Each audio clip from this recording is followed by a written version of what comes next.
it's the value that we can start to see, the value of being networked, value of being interoperable, that there's network premium there.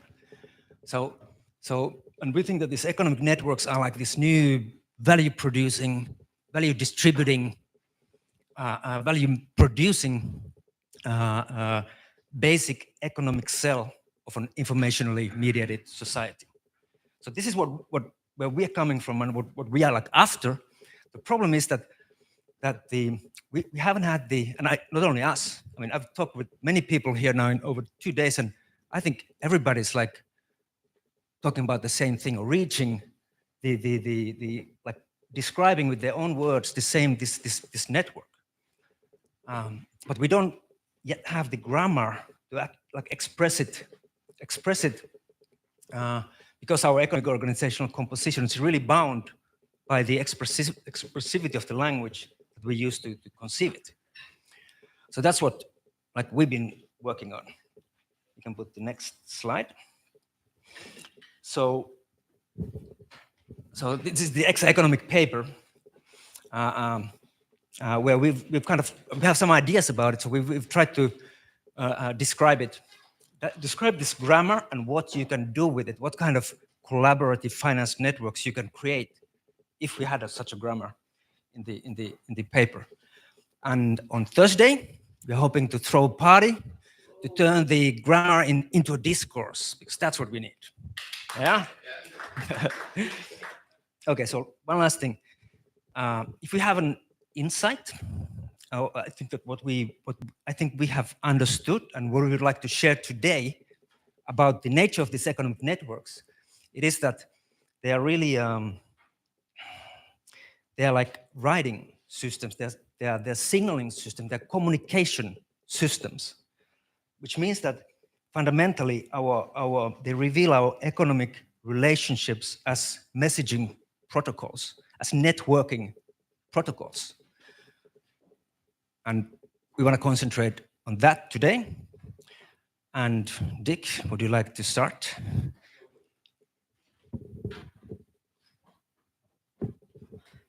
Thank you, and hello, everyone. Let me tell you a little bit about what's going to happen in our session. So, first of all, I'm going to talk for a little while, giving an economic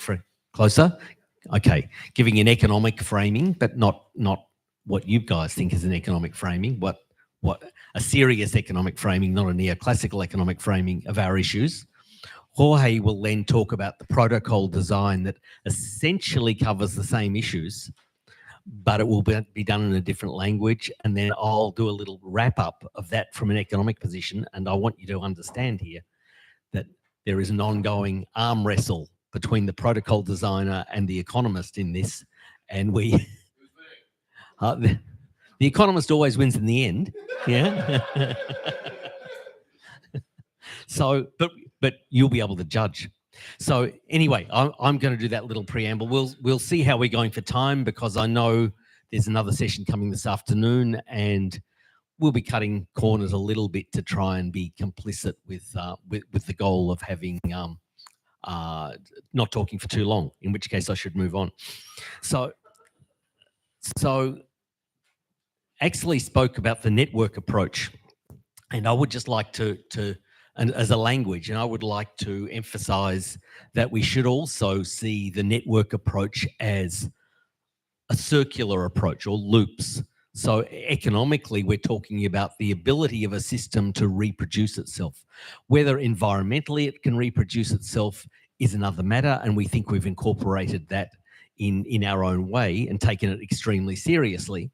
But when we focus on this as an economy, we've got to say all economies are circuits of production, distribution, exchange, credit, and they go around in loops. Now, if we were doing what Matt initially thought we were going to do, we'd tell you the whole story. We'd just keep going round and round and round the circle. But we're not going to do that. We're going to be focusing on credit, because that's the theme that draws us here. But I just need to say a couple of little preliminary points that get us to credit. And that is that the centerpiece, no, you can't be the center of a circuit, sorry, but you know, the premier piece of our circuit is the process of production, or what we call performances. And I say it's the premier piece because what we want to be able to emphasize is that what draws an economy out of debates about what's money and circulationism is to say we want a materiality. If you're going to build an alternative economy, it's got to be based in the production of new value. It opens up a shitload of really difficult questions, but that's what we struggle with because we think we've got to put production, or what we call performances, because we want a broader concept than production, we've got to put that at the center. So a couple of things follow from that. First of all, we want to see performances be staked by members of the network. We call it reciprocal staking, that each agent in the network will be investing in other agents in the network. Which other agents remains to be seen. What will motivate them remains to be seen. But what we need to do, and I'll explain why in a second, is we need to lock the future in certain ways. And the way you lock it in is, we would say, not by trade, not that trade's unimportant, but that doesn't lock in a future. What locks in a future is mutual investment. And as some people in our team have mentioned before, the issue of risking together, facing the future together is a truly important issue. And that's where creativity in this network is its principal expression. So we need, therefore, a distributed network. Mutual staking requires the right of all individuals to issue stake. Now, that's not itself an extraordinary statement because we know all sorts of corporations can issue shares.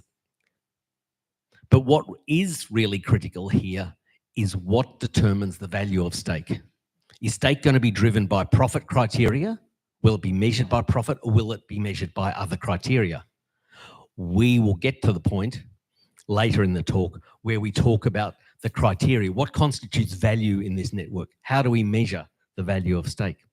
The other right that people have, that agents have, people have in this network, is the right to issue credit. So we're not talking about the right to clear, although that logically follows from the right to issue, maybe logically, but it does follow from the right to issue. But the right to issue is fundamental because we see the right to issue credit, the right to issue stake. This is expressiveness within the network, and it takes us right out of the discourse of the state. If you can issue credit, you can issue stake. You're not reliant on the state's unit of account. You're not reliant on the banking system. So we've set ourselves a tall order here. How do you design the protocols of a system where there can be mutual issuance of stake, mutual issuance of credit, and have it all occurring in a distributed process without central clearinghouses?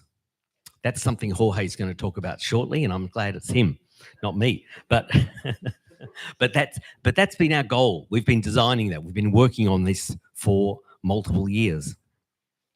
The second thing to say, oh, sorry, I don't know what number I'm up to. We need then, therefore, to focus on what happens in the absence of the state. The state plays a whole lot of roles in finance and in the economy that we take for granted. I know when informal systems were presenting before, there was a table that was talking about economic theory, financial theory, and what was the third one in that layer? Monetary theory, and the proposition of an inconsistency between them. Interdependence between them. Yeah. Okay, thank you. Our focus is a historical one, that the state plays a critical set of roles that we sort of don't notice unless we look for it, because we have naturalized the money system. Maybe not so much now, and maybe not so much this population, but generally people accept the state's money because they trust the state, except when they don't. And that's in certain locations, and would also say at a certain time, like the imminent future. But the issue is that we find that the state can play two interrelated roles. It anchors the financial system, excuse me, and it links the present to the future. two critical roles of a financial system where the state plays that role. It performs those roles. So how does it anchor the system? Well, the state does things like you trust the state, so you trust the financial system. It runs things like it issues money. It runs a central bank. It runs monetary policy. It underwrites private banking. It conducts it conducts monetary policy and a range of policies that are designed to make the system stable. Now, we know they don't. Yeah. Sure, and courts. Yeah. I think that's absolutely right. So the issue is that if you look at these things on their own, in isolation, none of them is sufficient to guarantee a financial system, to anchor a financial system. So it's the relationship between these processes that anchors the financial system. It's not always a harmonious one, but we know, as we see at the moment, there's the stuff up in liquidity, so the central bank issues quantitative easing. Quantitative easing creates certain problems that interest rates go up, so the central bank increases interest rates, you find mortgage defaults, so etc. So the courts come in. There's a whole mechanism that the state offers to anchor the system. The other thing the state does is to link the present to the future. The process of stabilisation. It issues treasury bonds. It manages the yield curve on treasury bonds. It sets the prime interest rate, and the state dabbles in and massages the exchange rate. These are all things that link the present to the future. My point in raising them as a long list is to say, once you leave the state's unit of account, once you leave fiat money because you've given people the right to issue, you relinquish reliance on these state capacities for stabilisation, these capacities for linking the present to the future. So to be open about what's going on with what we've debated over the years is, how do you build protocol design that can substitute for what the state does, can fill out those roles?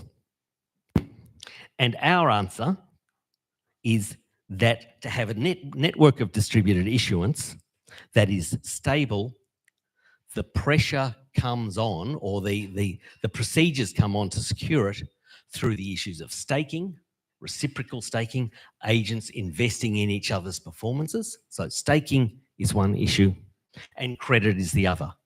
So the task we have for ourselves is, how do we explain staking and credit, distributed staking, distributed credit, in a way that will reproduce the system without the state? It's a tall order, but that's what we're dealing with. So in that sense, though, I'm just saying we need to, in our presentation, make transparent what those processes are. It's clearly complex, but we're giving it a go. In addressing this issue, we raise 5 propositions that follow from distributed issuance, and we have to answer them in a way that secures reproduction of the system. Let me say what the 5 questions are. 1, what counts as liquidity? And that reframes as, who has the right to issue credit? 2, what counts as collateral? And hence, who gets to determine how assets get valued?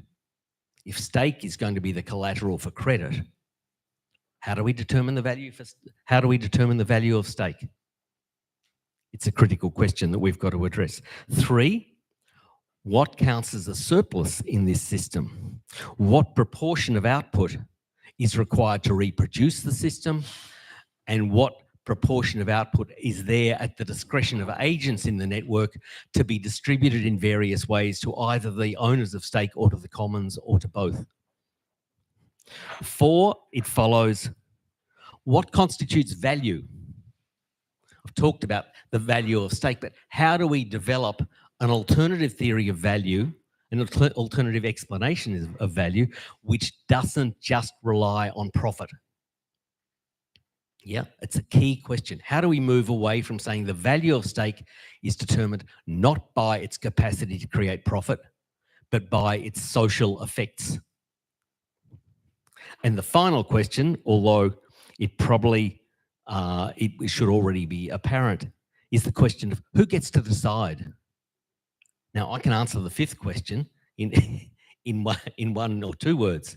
The network gets to decide. But what's the mechanics by which a network gets to decide on all these critical questions? And as I say, there's a lot of story to tell there, but today we're focusing, in the spirit of our coming together, we're focusing on the issue of credit and stake. And our proposition is that credit and stake in combination, and it's the in combination that matters, both anchor the network to real material processes of value creation in production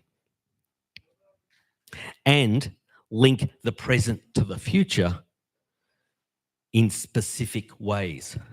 What we need to look at, and I'm about to pass over to Jorge, is how we see stake and credit playing these roles. But let me be clear by way of reiteration. The reason we have to focus on these issues is if you don't have the state doing all of this stuff, then you've got to make absolutely clear how the network is going to do it itself. Okay, thank you.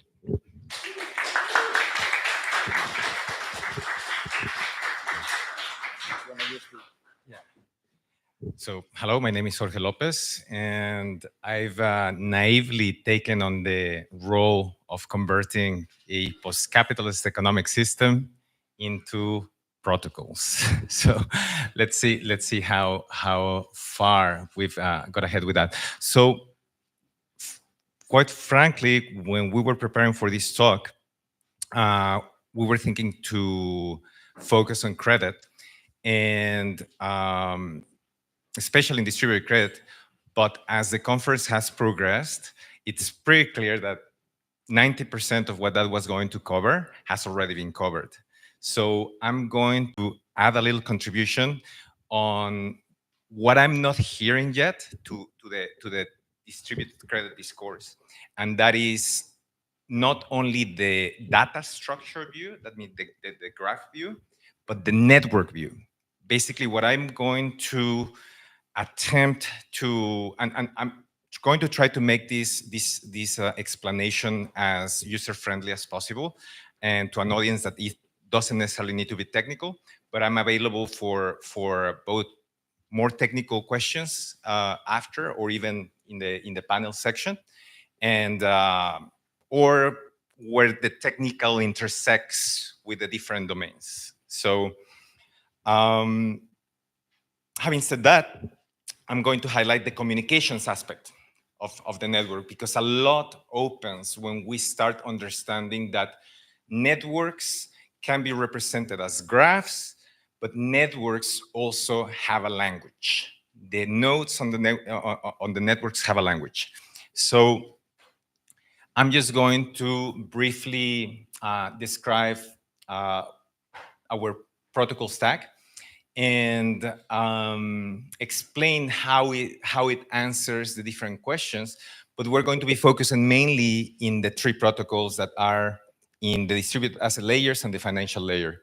That will be the distributed liquidity protocol, how we create liquidity in the economy, distributed staking protocol, how do we create investment and valuation and basically peering in the network, and how those protocols are actually dependent on the distributed bookkeeping protocol. So I'm going to start with that. So far, what we have seen in the explanations that we've received about credit is a view on the records that we keep. And we've seen already that,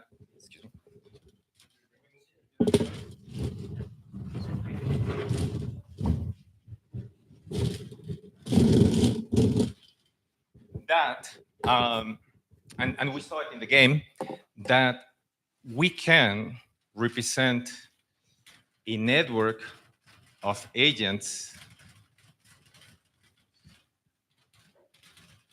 basically encoding their assets and liabilities in a graph. So this is a distributed data structure. That means it's in accounting, it's the bookkeeping, the record keeping, it's doing it in a particular format, therefore a data structure, in which the asset and the liabilities are references to the data structure in a distributed network. So for instance, the liability of this agent plus 10 would be an asset for this agent, 10, and so on and so forth.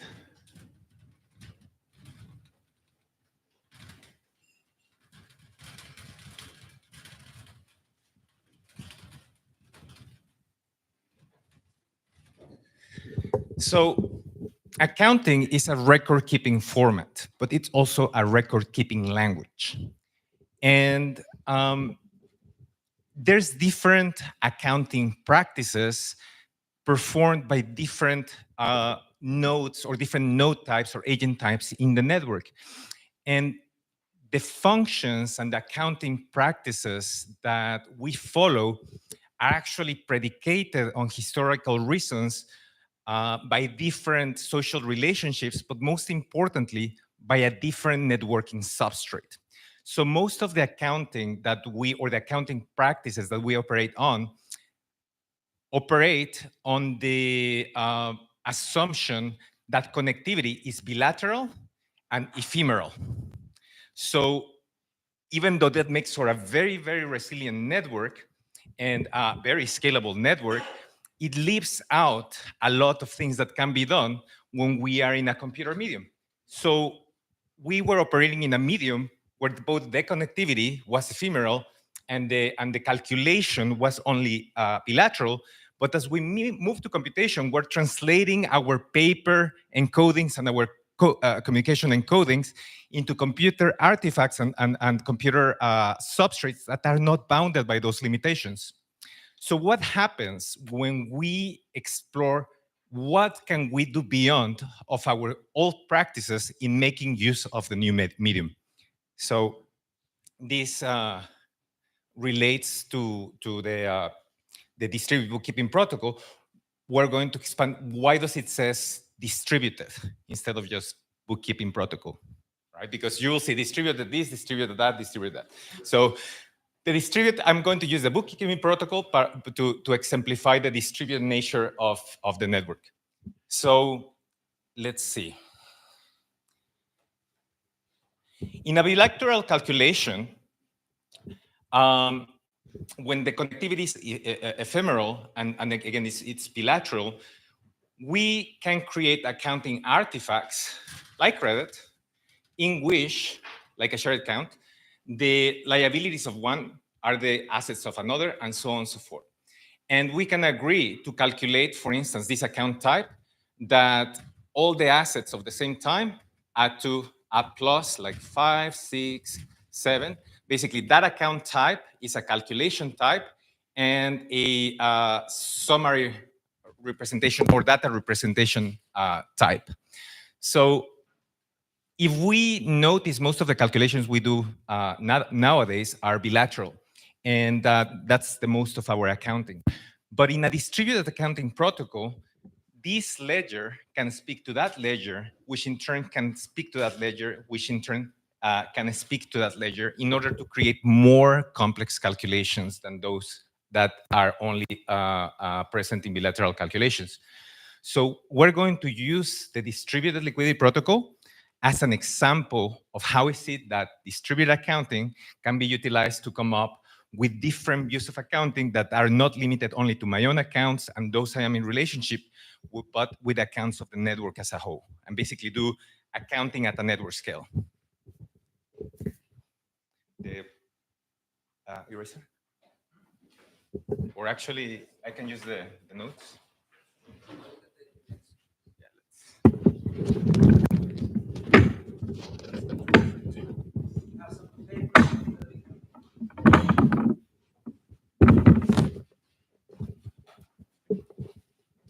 So, distributed credit.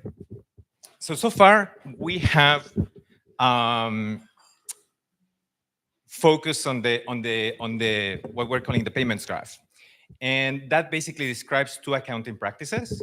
One is between credit granting agent,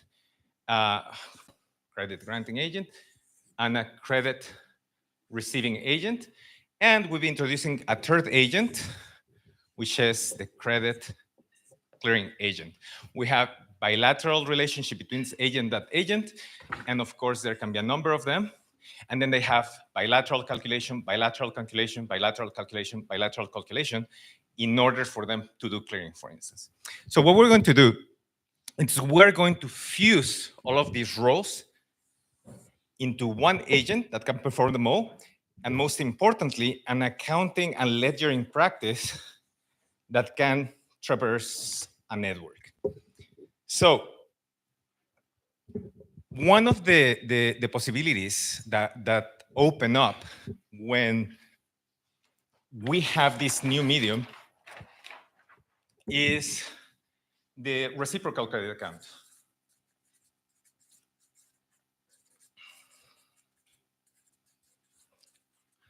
Where two agents that speak a shared protocol can keep track of their assets and liabilities utilizing the same ledger. So the way this works is agent A and agent B enter into this mutual credit agreement, and the artifact of that mutual credit agreement is a shared ledger keeping the transactions and different views on that ledger. On one hand, agent A can record, well, whether it's an asset and liabilities is going to be view dependent. Agent A is going to be recording the credits it gives to agent B, and agent B is going to be recording the credits it gives to agent B. Agent A. So in this account, the accounting practice is the following, like for this particular account. If A records a credit and then B records a credit also, this one cancels that one. So netting practice, which is clearing. What this encodes, it's a multilateral, it really is bilateral, credit issuing and credit clearing system.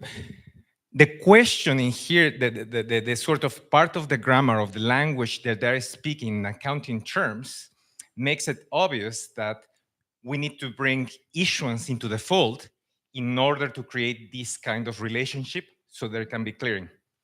So one of the benefits of this approach is that it enables us to start with an accounting practice that from the get-go, it's already about closing the loops that we were seeing can be cleared in a graph.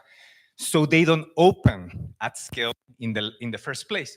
So this is the minimal atom of multilateral credit clearing unit. So what happens is when we have a network of these accounts, agent A, agent B, and agent C, all mediated by these accounts, we can then reason of our network as a credit transmission system. So a lot of like network theory and information theory and like how it scales and whatnot applies one-to-one. So it's all the graph theory that applies to the data structure can be amplified by all the knowledge that we have already accumulated in regards to network theory. So the same way, A can send credits to B, and B can send credits to A, utilizing this reciprocal credit account. Now, by transitive creation of entries and by transitive reading of those entries, we can, for instance, A can know how much credit has with B, how much credit has with C, just by doing because accounting is not only about recording, but it's also about retrieving those records and processing them. And most importantly, it creates, because there is already a loop defined in here, in which we have recognized that unlike in our current commercial loops, there's issuers of credit, and in those loops, they are not bidirectional. You have to find the loop around the whole economy, right? In this case, the system is made basically of loops. So what happens is credit can flow in that direction and flow in that direction. Of course, you can create a whole network, and credit can flow to any part of the network according to, of course, the credit limits. But we're not going to right now define into defining how is it that the credit limit is determined, just that it determines which routes or influences which routing credits routes for credit flow we're going to select, and what routes are going to clear first. So as a general heuristic, like any networking protocol, the routing tables and how routing is done can be configurable and can be used in a number of ways. In fact, we use later on differently, but at the base, just a very simple heuristic is needed to create an elastic credit supply. And that is oldest, clear first, and oldest route next. So basically, if we clear first instead of issuing, and at any point in the link, because each one can follow the rule transitively, and then if there's many ways of many routes that are clear first, you select the oldest one. That means the outstanding balance that is the oldest. It makes for a very flexible, very efficient, and non-block creating credit distribution and transmission protocol. So from here, we're going then to move to stake, but I think this is a good point to take a pause, right? And if, yeah, there's...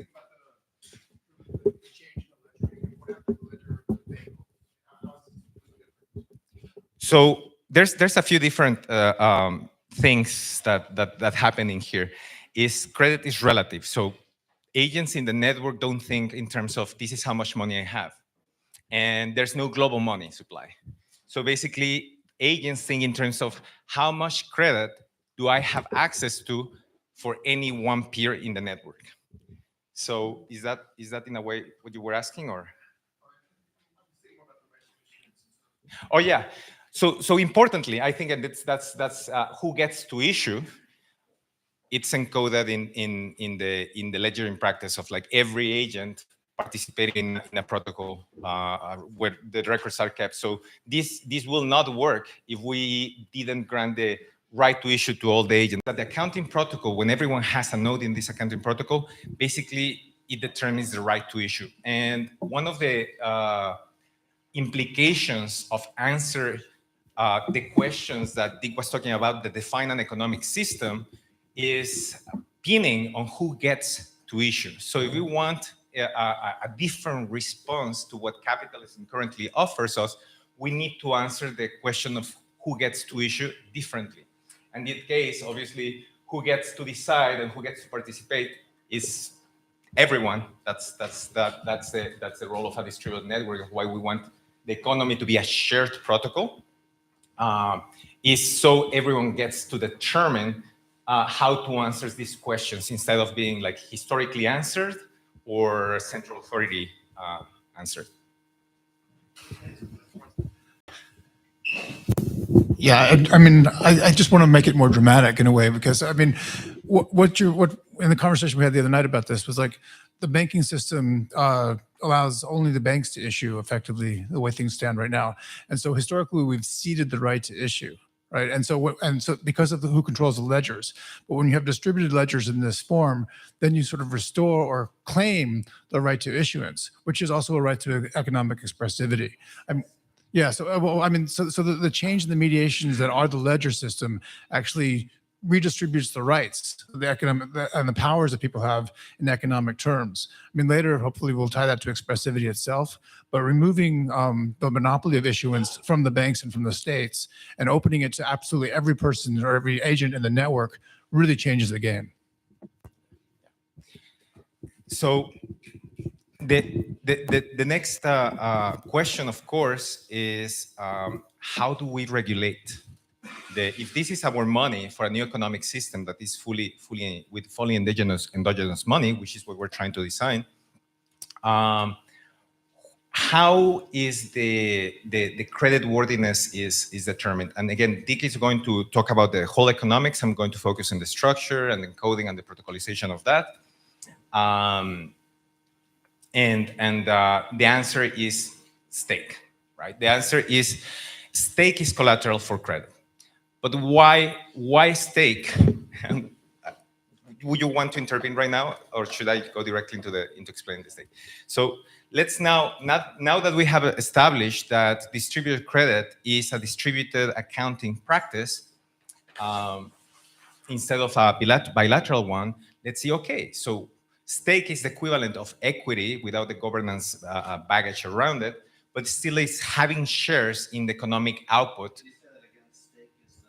The equivalent of equity and stock, but instead of having the governance baggage embedded in it, that is optional, but it focuses on the aspect that it represents having a share or a number of shares on the productivity, on the performativity in our own grammar, in our own language of a particular agent. So if credit can gain these powers in a distributed computation substrate with a distributed accounting protocol, what powers can we get for stake? So we have agent A. Want to switch? 1, 2, 3. So, like in credit, we have an agent A and an agent B. We have a reciprocal staking account.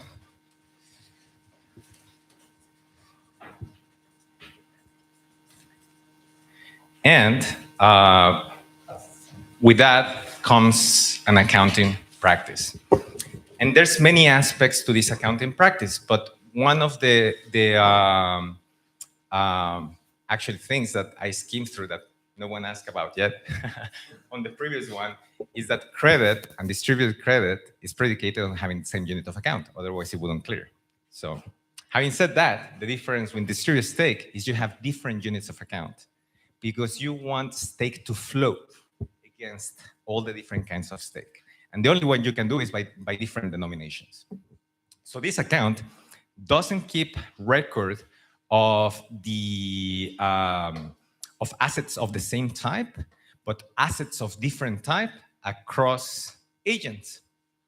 So for instance, A records in this layer how much stake in its own units, like with credit, and B also. But unlike reporting the accounting or a balance to zero, they don't clear, they don't net. It's a different accounting practice. They just get to see what is their liability in terms of stake to the other agent, and what is the right. So this can be interpreted as asset and liability for B or asset and liability for A. So it's the same record keeping at the center, but it gets interpreted differently. Now, what is really interesting about stake is we can think of it as a sort of fractional pipe where different agents have different access to different dividend flows. And in our own accounting of stake, there are two differences with traditional, in terms of accounting with traditional stock. That dividends are not to be necessarily declared, although they can, in credits, that means in money, i.e. profit. And most importantly, they can be defined in any denominational unit. So this is the question, of what counts as surplus. We didn't put it there. But basically, what counts as surplus is contained in the dynamics of staking. But what happens when you start seeing staking relationships as a bilateral value flow network, that means value can flow like that, you have a alternative value distribution system that does not necessarily need to go through the markets, and that has its own implications. And again, I'll leave Dick to explain that. And importantly, you create a network of agents where basically what you're creating is a piping system in which dividends from dividends can arrive with B can utilize or not utilize these dividends. If they don't get utilized, that they can flow to C, and they can flow to D, and so on and so forth. So what we have is a value flow network through which value flows, and most importantly, through which value can get fractioned. And for instance, there's a really nice depiction that Rutger created recently to sort of like make it really easy. How is that? It shows two things. Again, value flowing, but number two, also that distributed stake basically mean that every agent in the network is invested directly or transitively to every other agent in the network. So what that means, this reciprocal staking networking primitive creates a network that is fundamentally invested in itself. And it's able to later on redefine its own productivity and its own performativity to align instead of to collaborate and align their incentives instead of competing. Obviously, there is always room for competition and whatnot. But again, this is the bias that the network as an economic system with this particular encoding of the base fundamental relationship, because stake before credit is stake, then you see like stake as a value flow system. So yeah, so it's not this graph basically is just showing that every other agent is reflecting the rest of the network or its immediate network internally. And what's that? Yeah. So for instance, agent A, let's say this agent B. Gardening. Gardening, yeah. Gardening has stake on. Dance party. Which one is this little here? That one. Dance party. On Dance Party. Yeah, on Dance Party. And as part of the Dance Party, it has actually access, it transitively owns stake. That's what is having the little circle in there. On all the other nodes. It's recursive. Yeah. And basically, it just shows that. Pie charts all the way down. Yeah, pie charts. It's just the reflection view of the network. So, and then the little balls flowing there just shows that the stake, the different dividends of value are flowing in two directions. So this is the staking evolution. When you decrease, some other it goes might stake to other networks or value reduces. This is a sort of like a financial technical question, but the short answer, all transactions that encode changes in state, in stake, go through the market. So someone puts an offer in the market, wants to exit, someone puts an offer in the market, wants to enter, it will match according to the market matching algorithm. And what's also significant here is as an investment vehicle, you do not need to use credits. You can, but you don't need to use credits to buy stake. You can buy stake with a stake. And this has to also economic functions. It's like you don't need external accounting agents with specific accounting practices that underwrite the stake. But the network is the underwriter of the investment, right? So if an agent buys a particular piece of stake, a particular price, well, it's effectively underwriting the value of the stake, and so on and so forth. So when two nodes enter into the reciprocal stake transaction, then mutually underwriting each other's performativity. But you have to be very careful because with that stake, there's a being collateral for credit, there is an associated credit line. So however it is that you are valuing, you're being valued, it's going to transform into credit.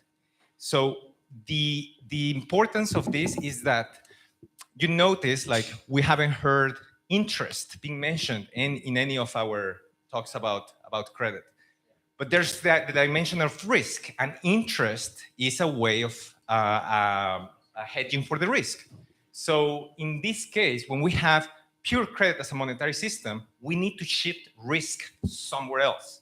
We shift it into stake. So basically, there's no, yeah, there's no privilege issuing party. Everyone can issue, so that enables interest-free credit. Also, there's all kinds of credit for all kinds of stake.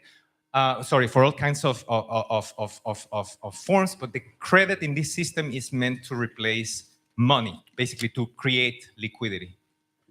Can it? Yeah, I'm not sure that I understand correctly. So I ask you two questions. You answer if I understood that. So if I stake into someone else, that means that I have a claim on their future income? On the future productivity. What does that mean? Like income in terms of like they transact with other people and get a share of that? Or what does it mean? What they produce, like in terms of like in kind, not in monetary value? Like if they produce pizza, I have a claim on pizza? If that's how the agent is defining its surplus, so it can define it in credits. Okay. Yeah, But this it is what doesn't I have meant. to. Because and the amount of stakes I've received, like the amount of people that have staked into me, determines my credit line in terms of mutual credit. Yes. Yeah, but if I issue you stake, I will take that as collateral for credit. So if basically if I want a credit line, I need to invite the rest of the market to a stake with me, which basically means that I'm selling shares of my. You need to acquire stake in someone else to get credit, or you can give credit to someone, to give stake to someone else to give credit. But what you want to do is exchange stake. Exchange. Okay, I stake in you, you stake in me. Yeah. And then we both have a credit line. Yeah, I see. correct. And so that means also you don't need external capital, but you do need a calculation of value and a calculation of risk in that transaction. It's interesting. Yeah. Okay. Can you make an example of what a node or agent could be of that? Yeah. Can you make an example of agent and node, like who or what could entity be? Can I bounce that example for anyone in the audience based on what I've said so far? Giuseppe. I'll try. I don't know. Because I was thinking the same stuff myself. So I'm gardening, right? So that I think this is beautiful. Props for the visual. But I'm missing some initial part. So there must be a starting point, right?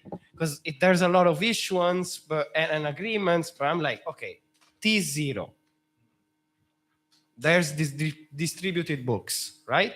So instead of doing accounting, like each for himself, like we use in a different kind of bookkeeping system.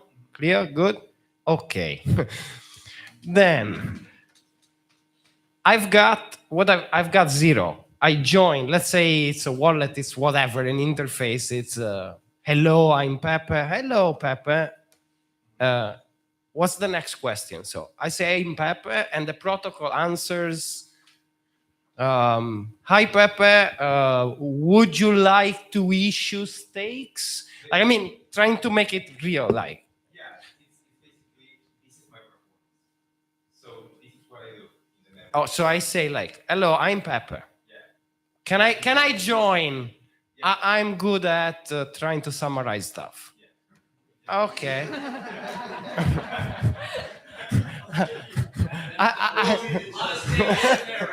Not really. Together. Yeah. So I can offer summarizing as a service, let's say, and I can do 2 hours of summary per day. So the unit of account, in my case, making it like universal, I'm taking hours, right? Or summarizations. But anyway, it's time. Or pages, whatever. I think time is good. Okay, so okay, and like I'm saying, hey, that's me. That's and that is okay. Question: does that lead to issuance of stake at that moment? It could. In case the network is looking for summarization already. Let's say that Okay. it was a very specific structure where node A and node B in a network with only the two of us. So the fact that there was a coincidence of once Okay. was Okay. like a really nice synchronicity. So the next question is like, oh, so I have something I can make use of. That means part of my performance is writing papers. And I need someone to summarize it. So I will go to you and I will say, hey, would you like to exchange? First of all, like what's your going rate? So many credits. Let's get deeper the question of like how do we know what's 1 unit worth? Yeah. Let's go like time or pages, something simple. Simple. Yeah. Okay, well, since the minimum amount of transaction that we're going to have at any given moment in time is going to be those 5 units, why don't we exchange stake worth those? Okay. Hello, I'm Papa. Summarize as well very fast. So, and you say, oh, I do writing stuff. I might need your stuff. Should we like shake hands and say, So that That means in you a- two are nodes. That means you are the nodes. yeah, Or yeah, who this the is node? like we, Okay, so everyone who is part of the network is the node. Is a node. Okay. okay. Uh-huh. One thing at a time. We're trying to get the But say, yeah, everybody, we're making it simple. It's two people node, but it could be an organization. Okay. So there is an agreement between me and you where basically you're getting whatever, like where we are saying we are interested in each other future productivity, basically, right?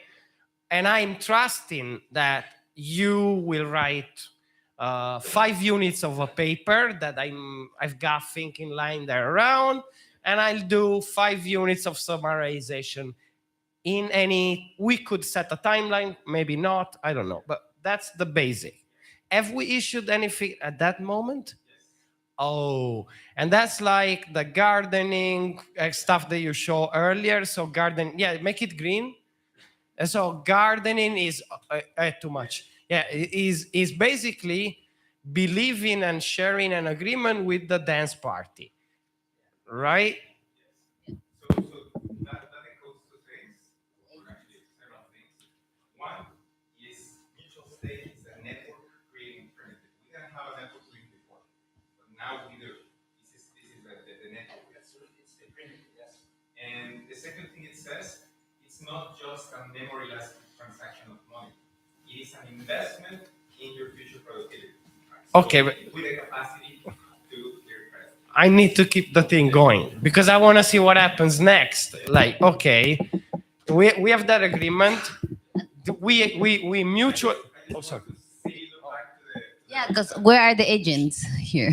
How we get into the agents? Who or what are the agents? Because now we know the nodes. We're using two different languages, right? Nodes comes from graphs, the agents comes from networks. So what we mean by nodes, they are used. They're the same They thing. don't know what they say. Same thing.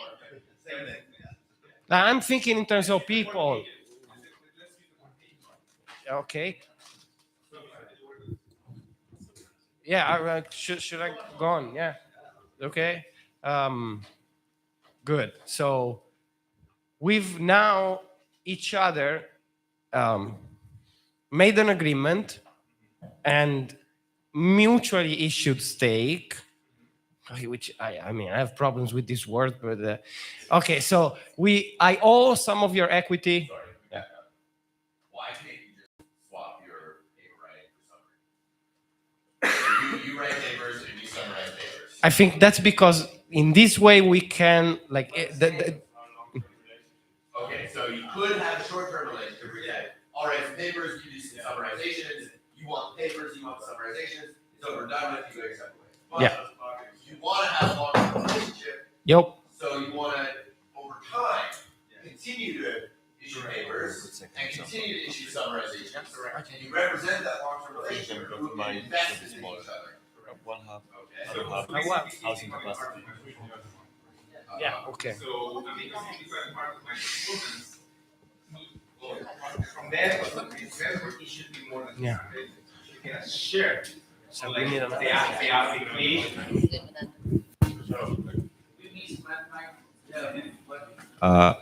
Jorge, here.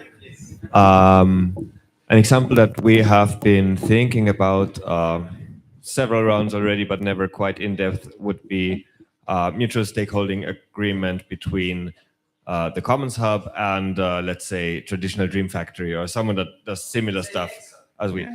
We could say EXO, but that would take it into different. Right, that would be quite different kinds of performances.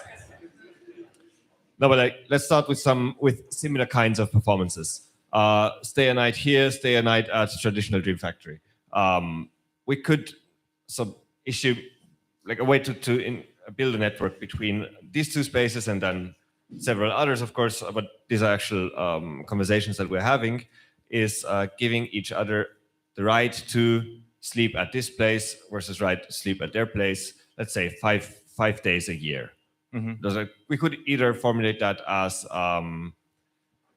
you have a stake that corresponds to 5 days, or we could say you have a stake that corresponds to 5% of our yearly capacity, right? Correct. If we have it on 5% of our yearly capacity, basically your profit potential would be if we expand our total. Yeah. And in the other, it would just be if the quality of one night rises, because or if you create other surpluses like parties and barbecues. Okay, well, that could be part of the agreement, but only if we inscribe it, right? If we say it's purely on the beds, then that's not part of it. If we say the whole venue with also events and stuff, we need to agree on how do we measure success and the performance. If you define that narrowly your performance, which is possible, yes, and the redefinition, and the updating of the performance is one of the things that can occur. Mm-hmm. So you can constantly keep offering new things once you are a node, for which two things will happen: your stake value will increase, and other people will be interested to join. So we need to understand that although performance can be static for certain agents, the important aspect, it actually changes, because what we're hoping is going to occur is as time passes, agents are going to alter its performances, and most importantly, they're going to create higher order performances. Mm-hmm. So basically, it's a coordination mechanism and a planning mechanism and a governance mechanism among multiple agents. Higher order performances would then be our performance together with kitchen performance or other groups that provide higher order service together. Yeah. And that can become another node, and so on and so forth. Higher value, but a higher order of composition, an integrated service. Yeah, correct. So if I get that right, we could TDF and Commons Hub have that bed agreement, a simple one. But then we also enter into an agreement. We here enter into an agreement with a bike kitchen, for example, that repairs our bikes for staying here or has taken. Absolutely. We can have 5 bikes repaired per year or something like that. That would mean that people at people having stake with TDF could also, through the line of stake, claim from the bike shop, right? Correct. All right. So we need less and less credit actually issued because a large part of the value flow is covered by. Correct. So basically, you eventually arrive at just the right amount of stake that you need for the value flow to occur. Yeah. Which is also a valuation mechanism of your stake, of your productivity.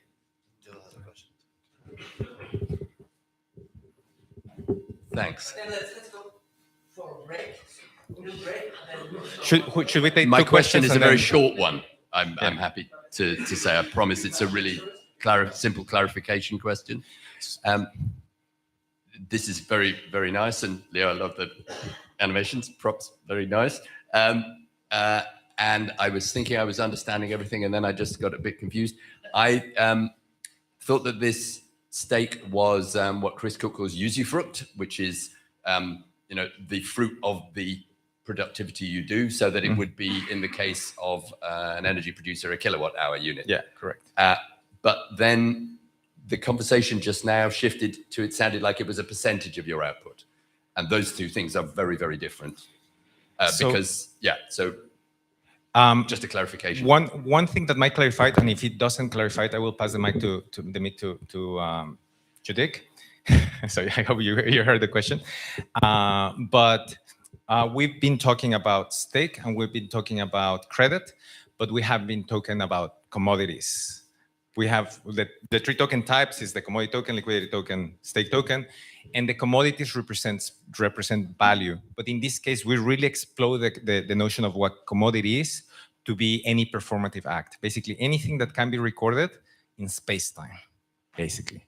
And that's another whole dimension of this that I'm hoping that we're going to talk about. So then it's not kilowatt hours, it's poems. Right? Yeah. I don't mind the unit. What I'm saying is, can you tell me whether this stake is a number of poems or a percentage of my poetry? A percentage. It's a percentage. It has to be. It's a share on your output. Oh, okay, right. Yeah. So that's slightly different. Yeah. It doesn't have to be, like, for instance, it can be just directly on the output itself, or I can go to the market and say, well, internally I'm producing all this stuff, but in the market I'm producing this other thing that I'm going to be given as dividends, which is the reason why people are going to be staking in me and giving me credit, and entering them in the market with outputs that produce, but I produce just as intermediaries to produce something else. So there's a whole design space inside of an agent to play with these three kind of modes of value creation and distribution in order to define their performance. All right, should we take a break? But is that what you're thinking? you had a question. I just wanted to say, I feel we're a bit stuck in the weeds here. Some people are very engaged, some people are a bit less engaged. Yeah. Me, myself, I've had a little nap on the floor, but I still feel either a small energy exercise or a quick dash out to get some masala chai would just help us to restart the conversation. Yeah, sounds good. Yeah, let's do it.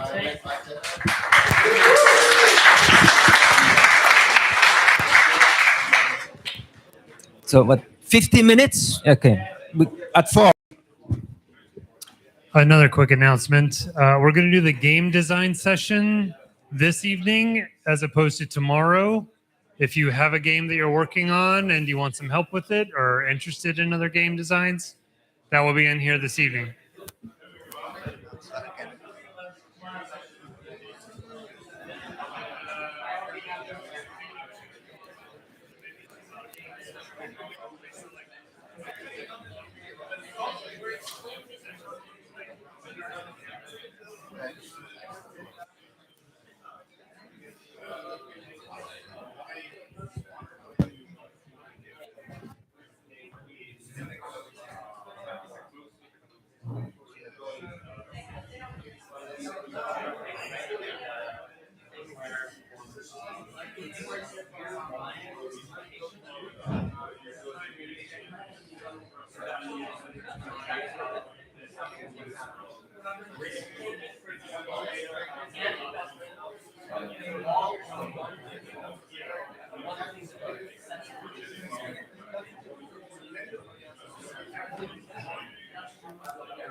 abstract.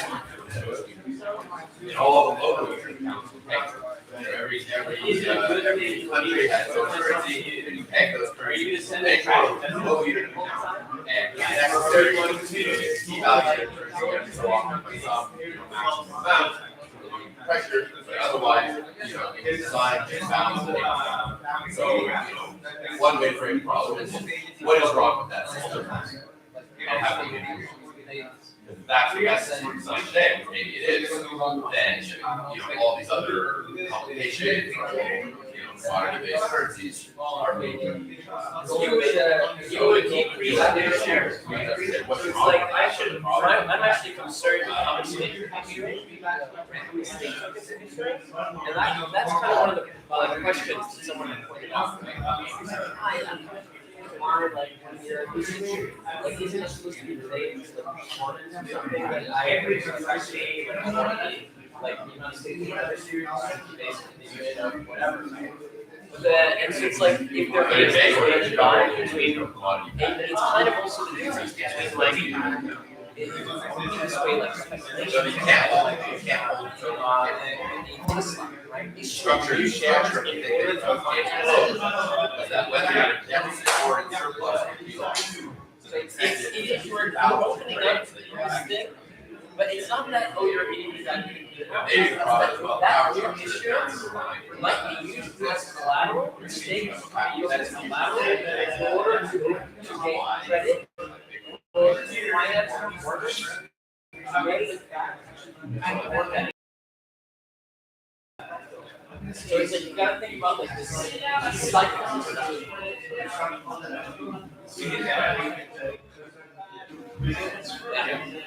Are you gonna bring it?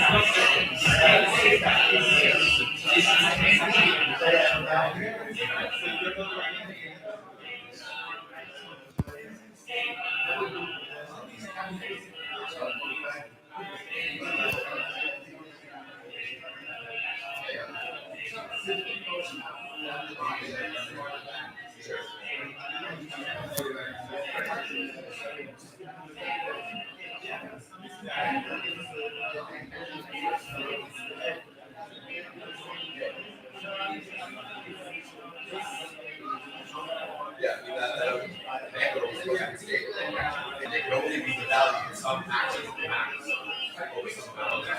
All the local currencies it's like everything gold. Right? You can't accumulate this anyway. No, I'm talking about that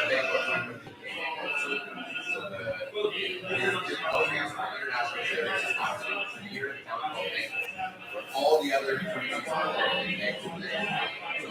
$5 equals whatever it is, and 30, Swiss francs or whatever. 3,000 Japanese yen, and it's fixed. It's exchange rate. That's it. All the trade, international trade is denominated in yen. It's settled, and surplus or deficit, you pay this. Whether you're surplus or deficit, or incentivized to get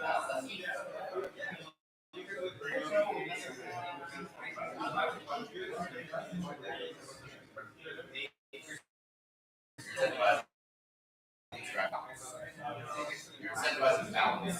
You're incentivizing having many debts, having many tables, and having receivables. So that you're always in balance. For every country's trade.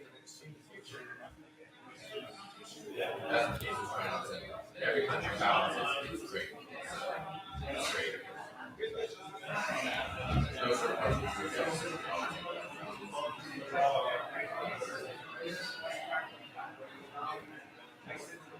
Oh, thank you. Still paying. Original thing.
Yeah, this is done.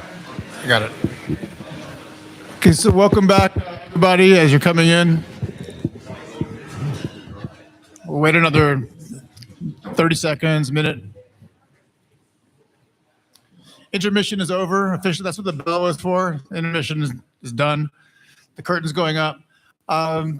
So I just wanted to make a couple of quick comments about. I mean, it's tough. This is really difficult stuff. It's very abstract. I mean, all of you are sophisticated listeners, but for the too long didn't listen folks, I think what I'd want to sort of emphasize from last session are a couple things. I mean, one is that this is a value creation network that we're talking about, right? Credit is really a significant dimension of what's going on here, but it's a value creation network, and that's why I think Dick started out with this notion of production. And that's a sort of a different logic, but there is a credit system in it. And as Jorge said, the way you access the credit system is through staking, right? So staking is the way in which you build the primitives of the network. So the staking process establishes a network, which means that everyone who can access credit in the network is invested in some other agent in the network. So what you have is you have distributed stake, which is tranched in the way that this diagram shows, and that becomes the key to the access of credit. That means no one can sort of be a free rider in the network, right? If you want to have credit, you actually have to produce for the network, which means for other agents in the network. This is a really different, I think, take than, did you have a question? I'll stop right there. I was just going to ask if there's a difference between stake and credit limit. So I'm not going to answer that in detail. I'm going to leave that to Jorge or Dick, but the staking sets the credit limit, and the variations in the way in which you're staked makes your credit limit adjustable, right? So rather than having some sort of external agent decide on your credit, the network is able to add a credit based upon the stake and your performance.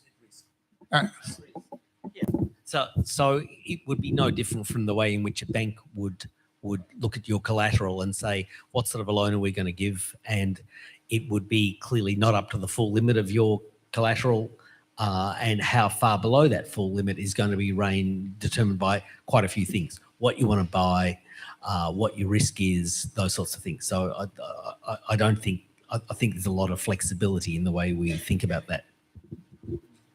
I mean, just one more thing to say about the risk is, I mean, what you're risking in this network is a persistent relationship with other agents in the network, right? So I think I mentioned earlier today this notion of Randy Martin's of risking together to get more of what we want. This is how to find risk partnerships, right?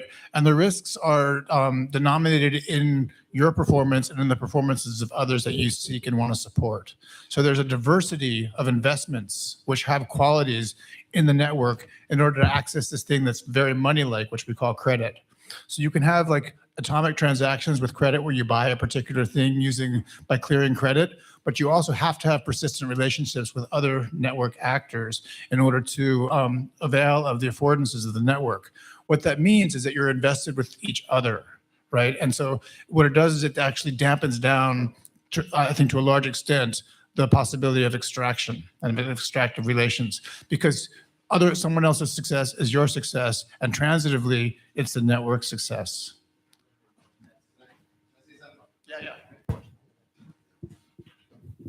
Hello. I think I just wanted to say, because I think, hearing the narrative, the exit narrative can feel like we're in outer space talking about abstract shapes, And so one thing I wanted to say is that the exit team itself we are organizing our work using this system right now. It's not automated, so it can be a little bit cumbersome, but I guess people doing digital credit systems are not that unfamiliar with that aspect. But that means that each person in the Exa Labs node has kind of offered a performance for this last quarter of work, that they've made the measures themselves and they've presented it to the group, and each person has done that. And we've all went through a process where we've basically said, this is what we want to do. And there's been feedback. People have joined other people's performances, right? They've become a part of their measures. We have a couple of really important measures that have become very, very important.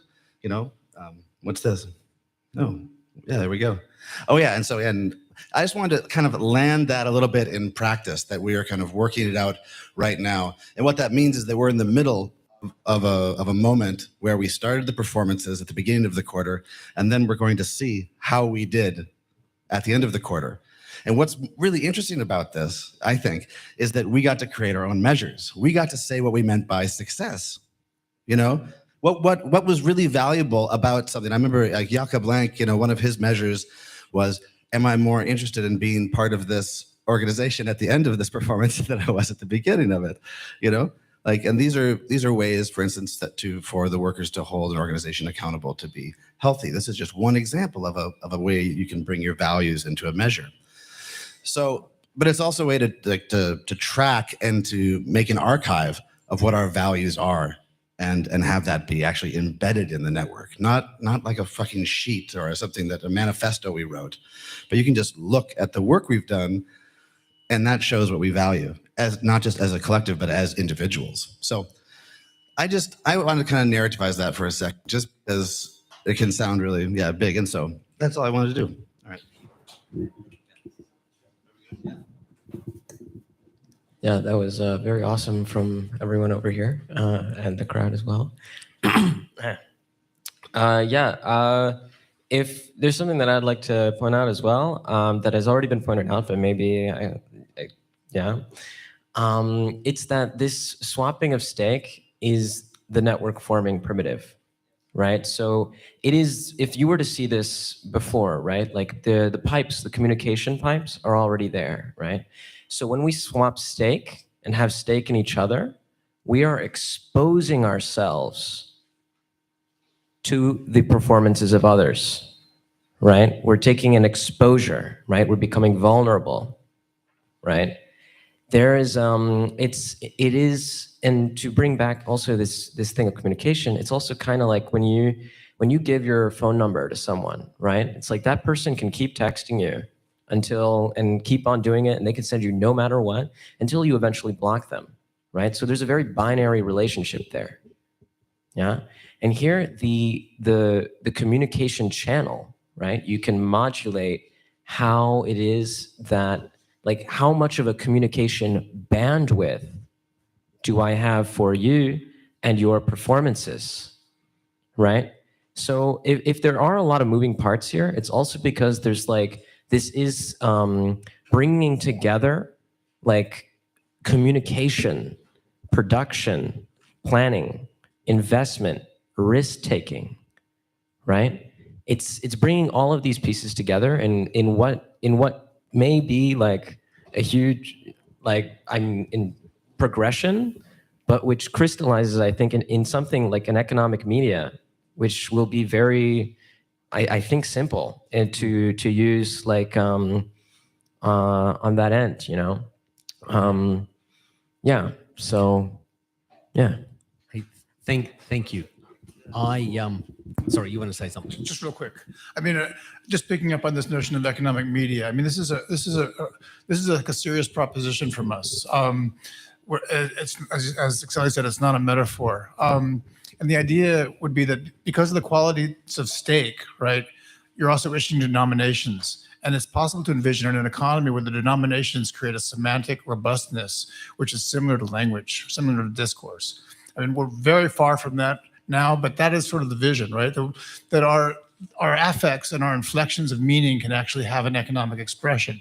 Right now, our social media, for example, have been so financialized that they, that they colonize us, right? So the expressivity of our expressive powers are actually fodder for extraction from capital. We're producing value for shareholders on Facebook and so other forms of social media, even though our communication is highly nuanced. So people are learning very quickly on, say, TikTok, how to sort of even make more powerful, expressive, sort of like, you know, physical memes, right? Like as if the body now has become an interface with computation. All these things are happening very quickly, but we don't have control of the economic layer of the protocol, right? But if you can denominate differences in this way, and the denominations manifest through agreements which open credit lines, all of a sudden you have a deeply robust, semantically expressive medium, which is also economic. So it's recapturing the economy for expressivity. good. Thanks, John. Oh, those lights. I need to be on. I've got to tell a story that is going to be quite embarrassing, humiliating, but it's got to be told. And it's about, it's my way of telling this story. It's about dealing with the issue of how we constitute value in relation to stake, which is clearly an important question. Value of stake sets the limits of collateral, etc. So what happened is, a few days ago, we organised a game, and it was one other preliminary thing. There's a certain amount of truth in this, but not much. So just bear with me. We organised a game that was heaps better than the informal systems game. There's the first bit of untruth. Yeah. But no one understood. Well, it didn't work, but we played it again the next day. And it was a game of mutual staking, distributed staking. And if we could go to the staking diagram, thank you. No, the one with that's right. So we did mutual staking between 5 offers from 5 different agents. I'm not going to name who they were because they may not want to take ownership of this. But anyway, there was a gardening one, a pizza one, a dance party one, illuminations one, diagrams one. And first of all, I want us to be careful here that the things that link them are not that one provides the inputs into the other's outputs. This isn't a commodity linkage, it's a stake linkage. But anyway, we did this mutual staking, and that's the outcome. But this is the process we went through when these agents made their offers. They just didn't say, hey, who would this? We went through when these agents made their offers. They just didn't say, hey, who would like to invest in my gardening or who would like to invest in my dance party? These were documented offers of a contractual kind.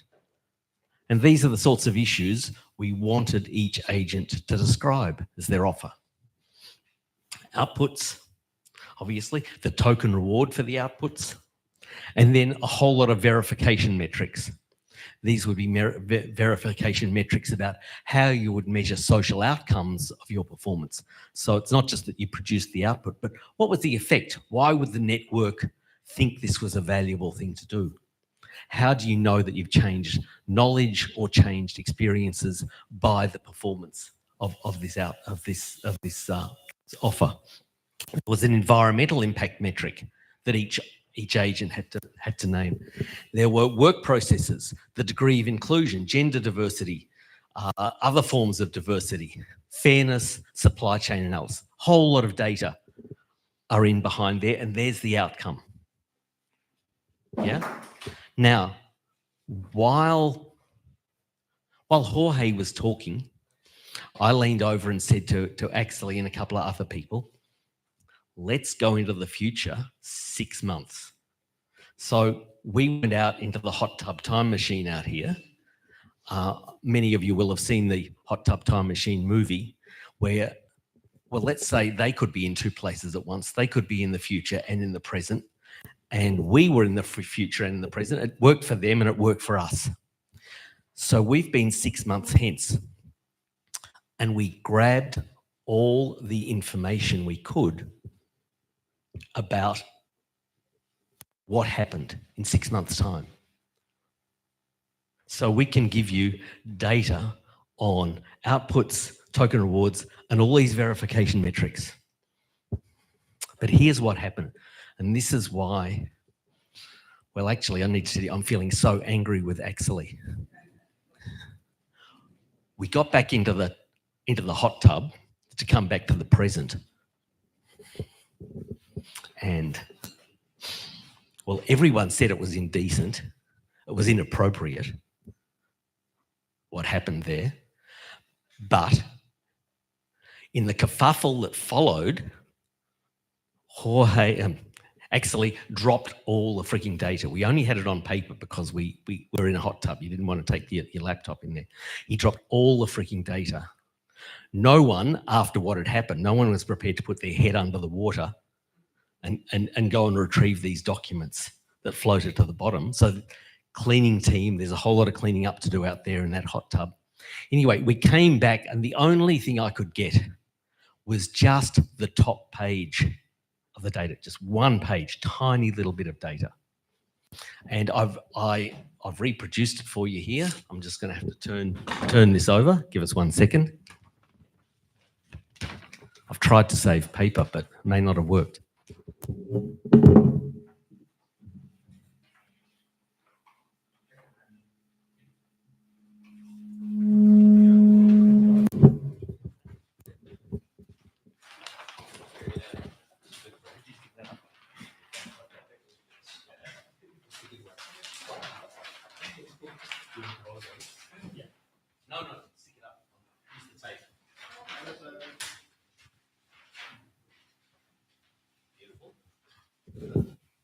So this is the only data I could retrieve. It's from 2 agents and it's just on 2 data points, 2 or 3 data points.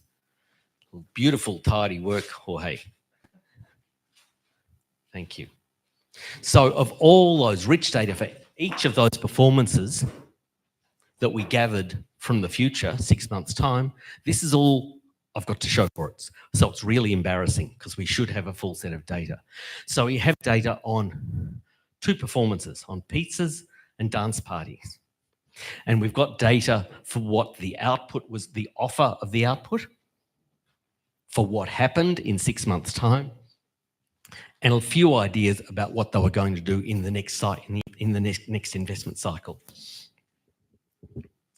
So you can see there, if we just focus on pizzas, their promise, their offer in their performance, their offer was to produce 7,500 pizzas, for which they would charge 4 tokens each. And the outcome metrics they were nominating were 80% satisfaction from a survey and 200 plus 4-star reviews. And then we had information for the dance party.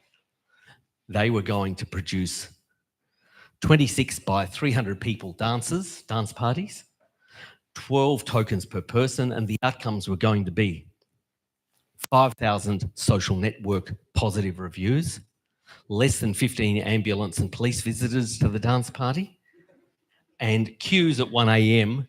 On 10 occasions, there would be 30 meters of queues. Yeah, these are the performance metrics. And here's when we got into the hot tub time machine, we went forward to the future. This is what we found out. We found out that more pizzas had been produced, but they got their payment anyway. Outcomes, they said 80% satisfaction, they only got 40%. And they only got 1 4-star rating, and we're pretty suspicious who made that rating. So we have to say it was a disappointing performance.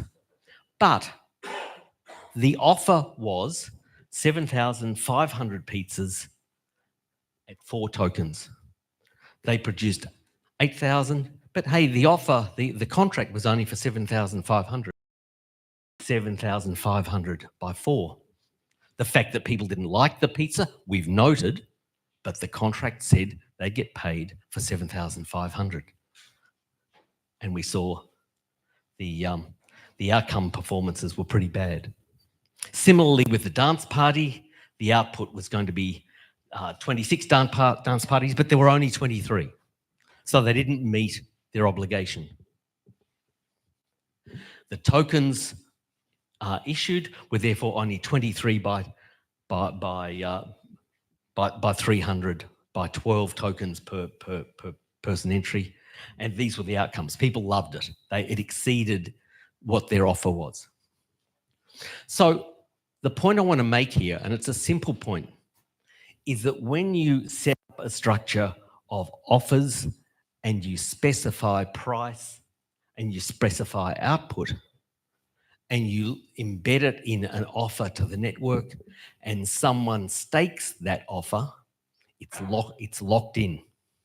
So down here, the dance party, it didn't produce 26, it only produced 23, so they can only get 23 26ths of their allocation. Up here, more pizzas were produced, but hey, they were only contracted for 7,500. So the offer gets executed, and what's in the offer is going to dictate what happens over the life of the offer. Now, let me tell you why I'm drawing this to your attention. What we're trying to do in this network is to neutralize output and price as variables. If you're a Hayekian, you'd say, gee, this is enough information to say the price of pizzas is going to fall, the price of getting into the dance party is going to go up, and there will be an equilibration process. But we'll watch the random walk of the market as it adjusts. Yeah, and that's what a Hayekian in particular, but also a neoclassical economist would say. All of this information can be condensed into a price figure. We've frozen the price figure because it's in the offer. Why have we done that? Because we want to shift the decision-making of the network away from the immediacy of price determination. I mean, we're not opposed to markets operating efficiently, whatever that means, but we don't want to say all we do in this system is watch the price move to stabilize. We're saying we neutralize price, we neutralize quantity so that we can focus on these metrics. And what we want to watch is how other agents in the network up here, how they will change their staking decisions based on these outcomes. So I know it's not a lot of detail and we don't have a lot of time, but all I'm saying is this is our way of saying, how do we, in the metrics world, take the emphasis off the immediate term, supply and demand and price, and put it into the longer term? How do we take it off an equilibration process and move it towards reinvesting, staking, so that it moves slowly? And what we're emphasizing, therefore, is the reasons that people stake. And the reasons, they're not going to be devoid of a price and quantity element, but we want to refocus here. Real value. Thank you. Thank you. So really, it's just a little mechanism to say, hey, we started off, and certainly I started off saying, hey, staking ties this network. It links the present to the future. How do we bring stake to preeminence in the structure of this network? And what's more, how do we have all the metrics here about what happens to stake? How do they stay alive? How do we stop them being collapsed into price, as the Hayekians will always do, where the information gets collapsed to price and then the information is lost? There's no way of keeping that record. There is just a price, and then you open up, oh, what are people's preferences in the future? You lock in another price at the next phase. So, to repeat, the 6-month intervals are a way of slowing down change and refocusing on where investment goes.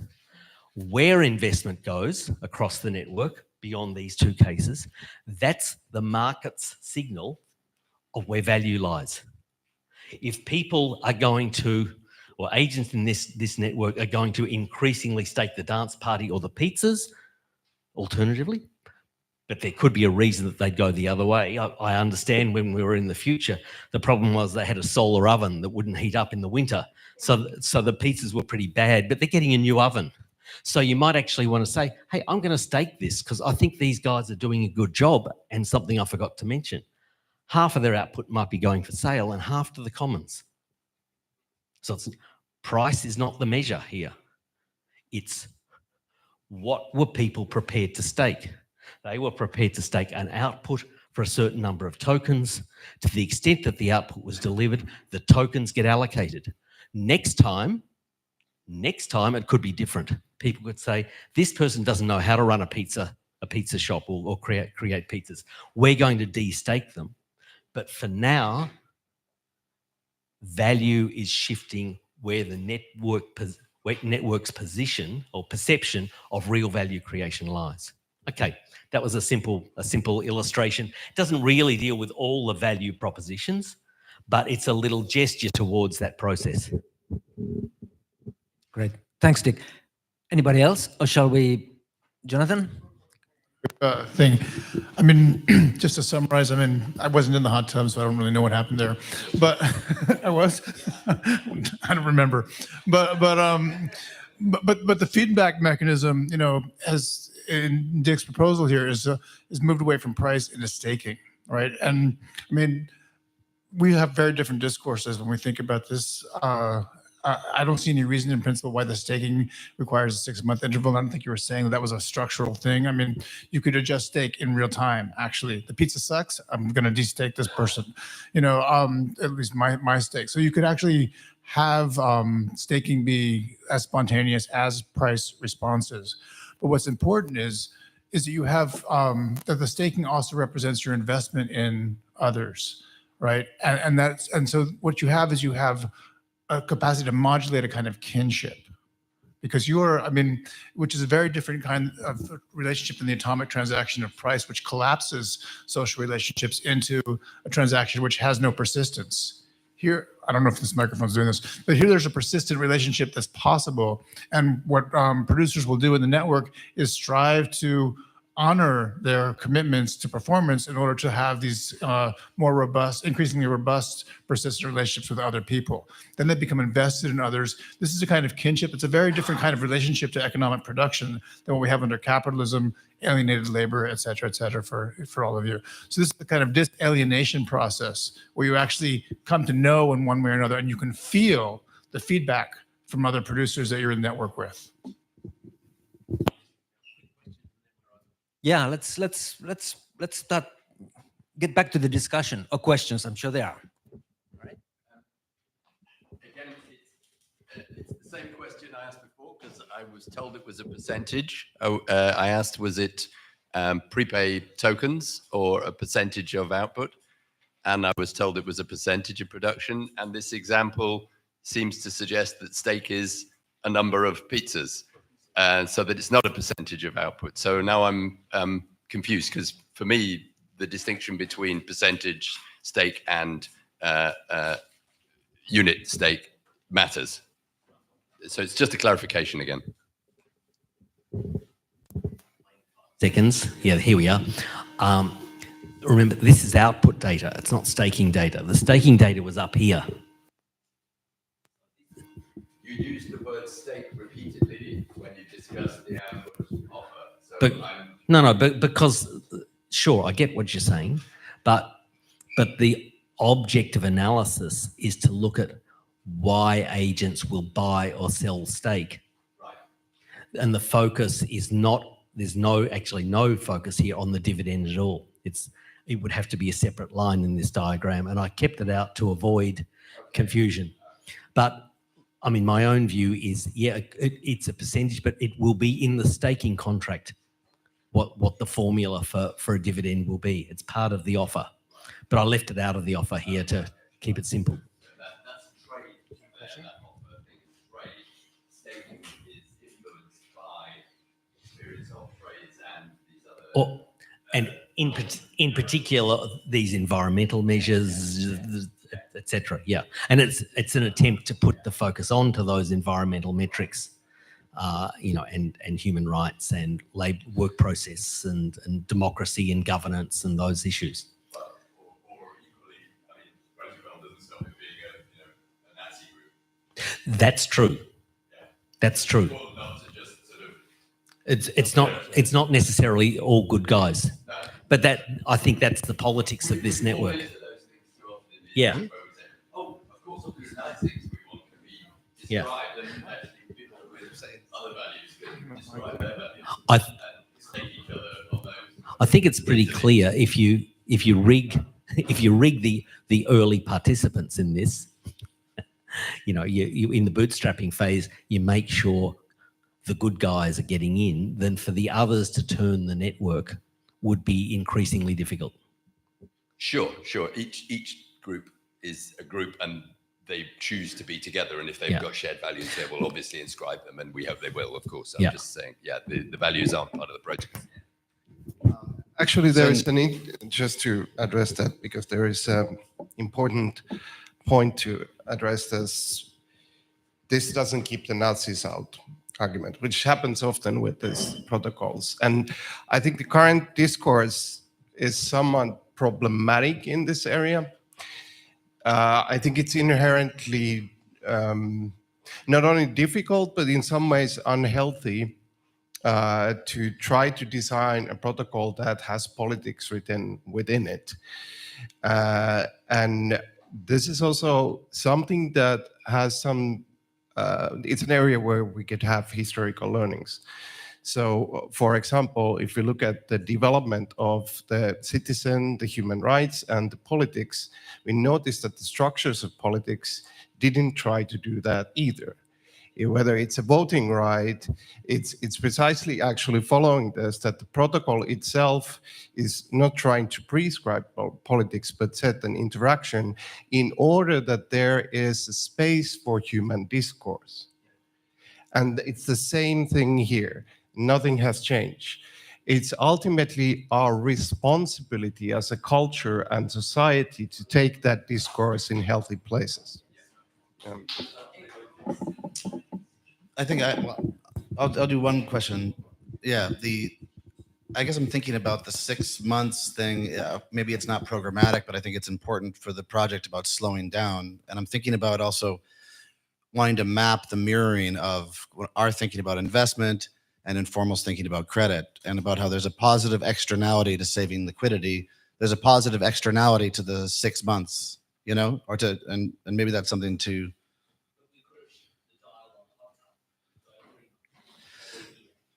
Yeah, well, just the sense of there being of the slowing down, like not having this immediate like price capturing thing that goes back to a unit of account of profit, but to something else. There's a positive externality to that when it's multiplied through the network, right? Right. Yeah. Okay. Just on one other topic, real quick. I mean, going back to the Nazis, you know, I think there is a wager here, though. Actually, I mean, not that there's any principle by which Nazism would be excluded from this protocol, but part of the way in which these right-wing factions work is by collapsing the reality of other beings into an objectified form, which has no subjectivity, no thickness or amplitude of being, right? And that's you could sort of see Nazism, as I do, as a kind of structural effect of capitalism, right? I mean, it's a modern form. There's a fractal fascism in place now. In some ways, I mean, you just have to squint your eyes a little bit to see that in many respects, a form of Nazism, a kind of racial capitalist domination, holds power over the world. And the way in which it holds power is by collapsing the reality and the being of others. And that's an economic relationship as well as a relationship of perception. So if you have a protocol which creates economic agency in a democratic way, because you can make a relationship with anybody else in the protocol, you actually expand the expressivity globally, right? So you have more awareness of the reality of other people. So this isn't going to structurally prevent factionalization of the kind you're talking about, but it allows a more democratic expressivity in the economy. Sorry if I may, one small question. If I have 100 pizza in my pizzeria and I have demand for 1,000, so how to decide who's supposed to receive this pizza, or how to manage this topic? Demand versus supply. So if there's equilibrium, yeah.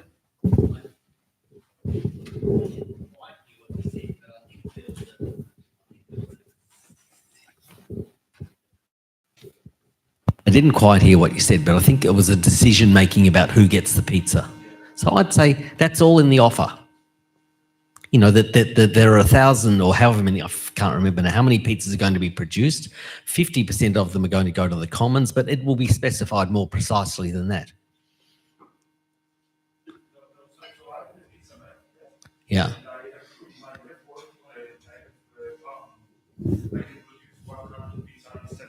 1,000, and demand is for 1,000. Who's supposed to get the pizza? What is the method to choose the customer if there is no price, for example? Oh, there's a price. But I think we need to, and I don't want to spiral off here into too many issues because I know we're about to end. But in the book you'll find we talk about multiple notions of price. So one is a sale price in a way that Hayek would recognise supply and demand in the market. But we also have to recognise that there will be created prices, which could be a cost plus the staking rate on the output. Or there could be what's called a shadow price in the old Soviet planning system where you look somewhere else to get the price. I think we have no problem with configuring price because we want to say it's not supply and demand that's going to rule here. It's a nominated price. Who gets the pizza? Well, really, that's going to be up to the pizza person to decide who gets the pizza if only 100 are produced. We're not trying to prescribe that.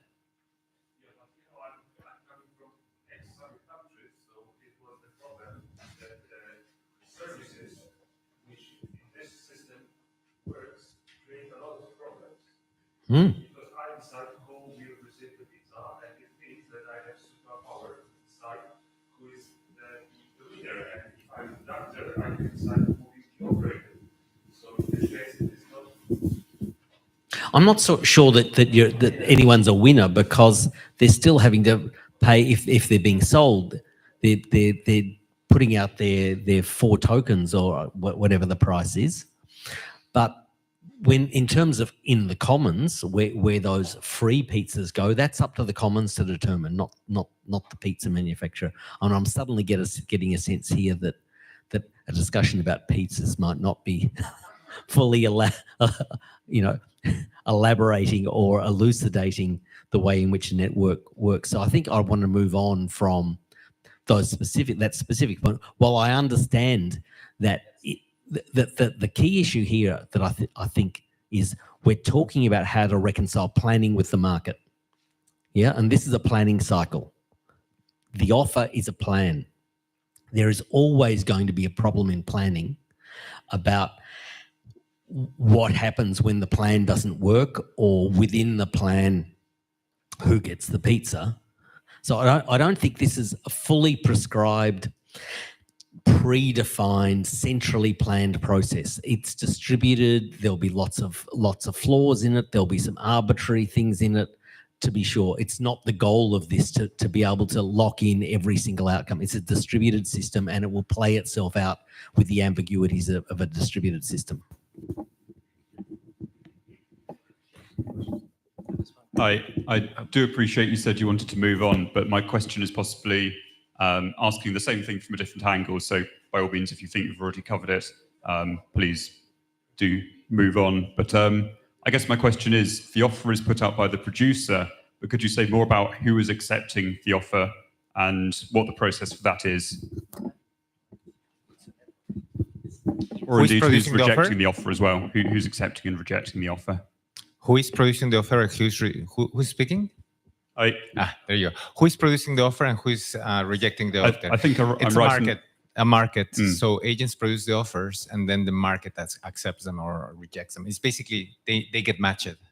Right, but could you say a bit more about the boundaries of who's in that market and who's outside of the market? If it's outside of the market, whoever is part of the network in this mutual stakeholding is part of the market. Can you open the pyramid? So I didn't show one of the protocols, but one of the protocols that enable the financial ledger is a distributed exchange protocol, which is basically a market. So that gets, if in the top of the pyramid, we have the economic space protocol, which is that which puts all of these different protocols together into an economic system. In that layer, what we're saying is like, as you are appearing in the network, you get access to the different substrates. One of them is exchange, so it's a market offer that gets matched. Does that answer the question? Yeah, partly. I guess what would happen if a producer made an offer and it was completely rejected? Would there be an iterative process where they make another offer, which is then closer to what people like a market? Right. If it never matches, you keep on re-offering. Thank you.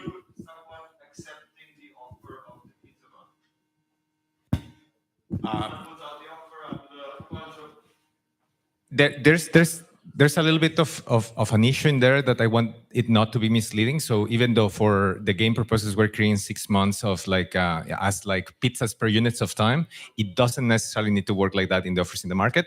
But I cannot answer the question. Yeah. Yeah. Go ahead. Okay, Felix, let's do the pizza. Yes, so let's say there's mutual staking between various actors in a marketplace. It's Hirschwang or Reichenau, okay? They get together. I see you could do that, and vice versa. And that's the moment the pizza shop puts out an offer, right? And says, in the next week, easy, weekly planning. That's what they do. I might produce 1,000 pizza. Let's make it simple. Yeah, 1,000 pizza in a week at €1 a piece. Would that work? Like, could that be expressed like in this way? I'm saying like if it's agnostic to the unit of account, just for simplicity's sake, I'm not saying anything else. Does that like that's like, hello, I'm Pepe the Pizza Man. I got 1,000 pizza. I can summarize it and also make some pizzas, and it's 1,000 pieces, one by one. Outcomes. I am setting the outcomes in the offer. Oh, okay. Yeah. It's like important metadata, and what you're trying to do is to shift the focus from the price to the metadata or whatever. But I am Pepe the Pizza Man, and I'm setting that up. Maybe there's some templates, I could make something up, but of course Felix is gonna read that when he's getting the pizza, right?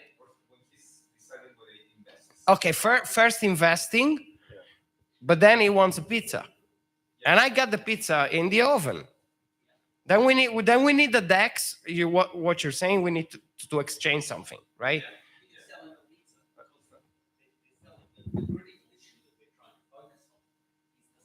Yeah. And if you make the pizza, Pepe the Pizza Man has to say, these are the targets that I'm looking to meet. Yeah, okay, good. When Felix evaluates you for staking, he's going to say, I think they're shitty targets, or I think they're great targets, or I think you've overstated or understated what you do, and that will affect the staking price. Right. So that Pepe has placed his offer. I also place a separate offer. I can host 23 people for throughout the week. That's what 150, 160 nights if we have 7 days, right? And so I put out this offer, and then we talk about taking each other's offer, and we would put then like negotiate percentages of stake, right? I'd say your pizza business has likely more revenue than so I don't know, 2% of yours equates 5% in my. Okay, that's a different thing. You need to follow the law. You need the money. If you want to have a live stream, you need to use money. There's only one, right? There is a second one somewhere. Oh. If you need the first. So yeah. Sure. Yeah, maybe we can. Yeah. And kind of from our perspective, yeah, that's why we didn't do the game. but kind of the important thing here is what we were trying to point out, that this is a similar kind of a messaging network, and we can like protocolize it like that. Exactly. It's not exclusive about clearing credit, but when we come back to linking the present to the future, stake is the key to linking the present to the future. When you don't have the state in there doing it, we have to try and configure in the protocol design the way in which staking and credit, but particularly staking, can replicate those roles of the state in producing a trustworthy link between the present and the future.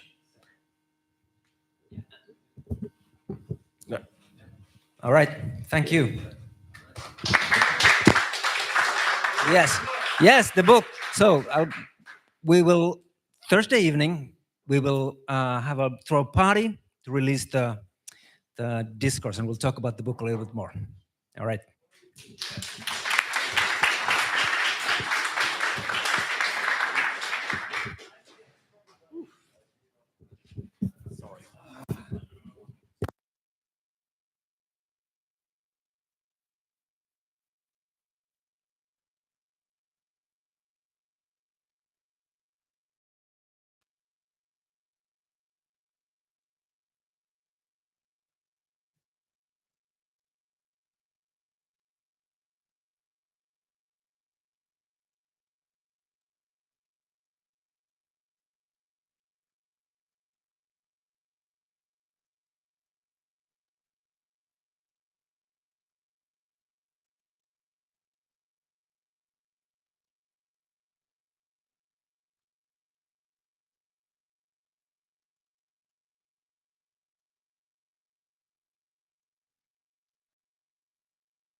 Hello?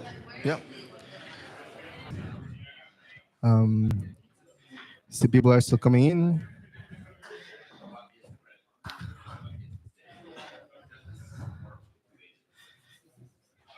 Can you clap once if you can hear me?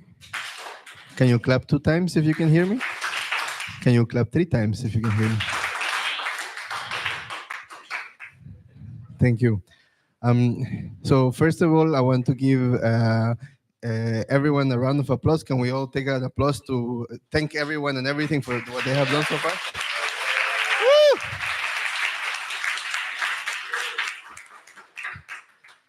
So I'm gonna introduce this session, and I wanted to give first some context, also for the sort of the different parts of the universe that are being here connecting now. So my name is Julio Linares. I'm part of Circus UBI. I also serve as the outreach for the Basic Income Earth Network, and I'm an economic anthropologist from Guatemala. And today I'm very happy to be able to introduce to you 2 struggles that are very dear to me. One is in Guatemala with Lucia and Carlos, and the other one is with Piro, with Camu, and in Rojava in Kurdistan.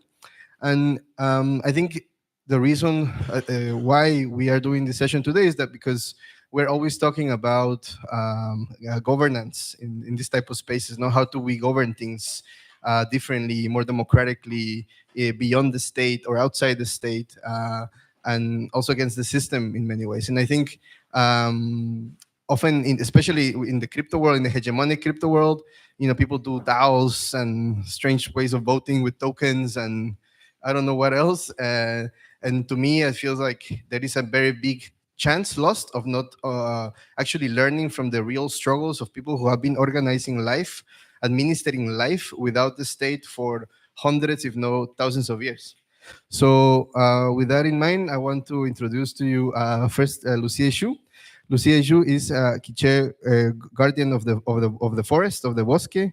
She's a communitarian feminist, a cultural manager, artist, architect, communitarian journalist, and political exile from Central America, Guatemala, Ishimula.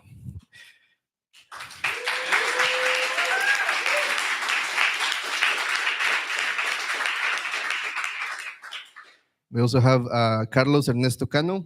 He's a communicator, a documentalist from the collective Festivales Solidarios in Guatemala. He's a photojournalist in El Salto, Spain, Emergentes in Argentina, and Media Ninja in Brazil, and other mediums in Mexico and Central America. Welcome, Carlos.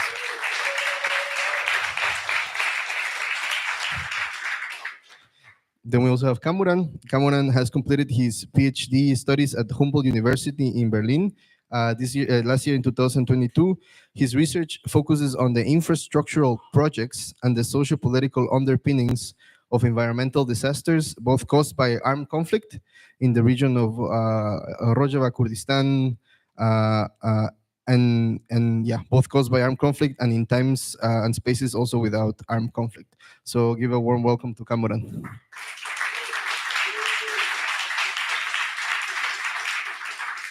So first we will have Lucia, then we will have Kamuran, and then Carlos will do the last session of moderating and questions.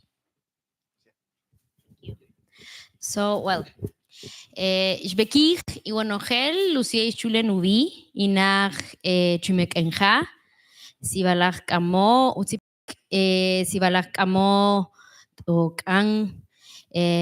Buenas tardes, noches a todas. Yo soy Lucia Chu. Hello, everyone. I might forget to speak in English. I'm Lucia Chu. I'm from what we know as Guatemalan, because Guatemalan is part of the Central America countries, but it's the colonial name. I don't recognize the Guatemalan name as the name official, because Guatemala have a name before, Anisi Shimuleu. And I say thank you for the Mayan energy from the calendar who accompany us today, who is the Kang. We say Sibalak Kamo to the energies, who is, thank you very much for accompanying us today, is the energy of the snake. And the snake, the 13th name of the snake is very powerful energy. For us, the 13 number is sacred and is vital and is a very powerful energy. Yesterday was the energy of the cat, who it means networks. And it's really interesting because all what the people doing here is building networks, right? So we are involved in a different ways, in a different frequency. We are talking about with Julio with this. And I want to give a brief of context of who is Guatemala. After begin, I want to ask if someone knows about Guatemala or can give me two names of the countries of Central America.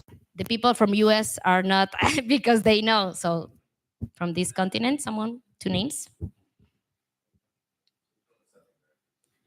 Countries, the name of two countries of Central America? Just name. Yeah, okay, it's good because sometimes when we try to give some context, the people doesn't know the country exists, first of all, or doesn't know Central America exists. And it's not exactly a joke, it's a reality of the geopolitics invisibilization, for the extractivism, for the continue of the colonization process. But that's very important to know, the people know about the country, the region exists. So for me, it's very important show this map, and I'm going to try to walk right there, because every map is political. Before the states, we are civilization, people. The Mayan culture give to the humanity the gift of the creation of the zero, Everything in maths, everything in economics are involved with the zero. And my people and my civilization give this gift to the whole world, the humanity. So that's why I think it's very important. The economics, the maths, for us, the science is vital and is part of our culture. It's not a discussion. It's not a speech. It's the ordinary days. But the colonization tried to erase that. Try to erase all the knowledge, all the science with these cultures give to the humanity. And I think this is very important because we exist. Maybe we can interpret this like Mesoamerica, we call them, and America, of course, is a colonial name, but it's the possibility to explain an area where people involved of culture, involved of everything. We have art, we have architecture, we are persons, we are scientists. But this is very important to say.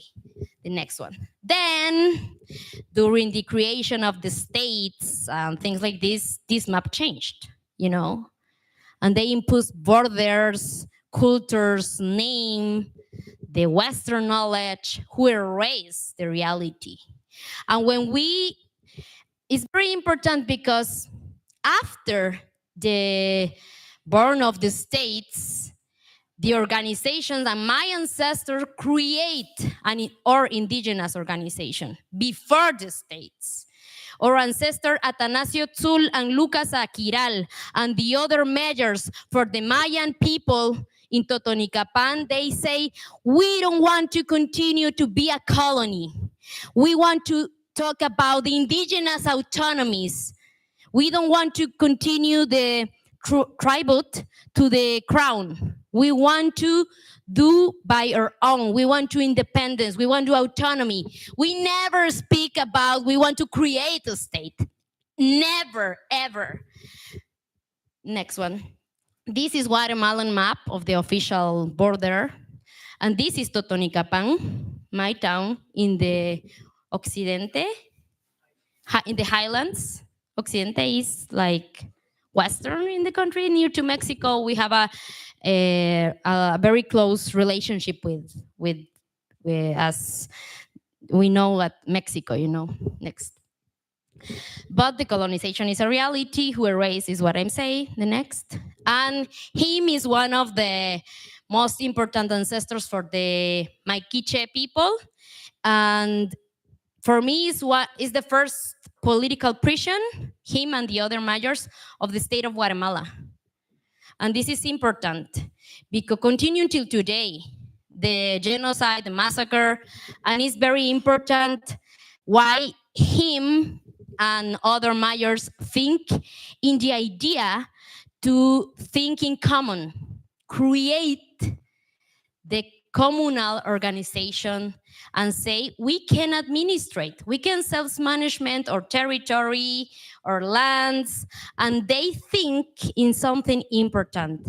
We going to buy and recover to the land, and they bought 3 times our territory to recover, and this is give us the possibility to have a paper, because in the States, you know, if you don't have a paper, you don't exist, you know?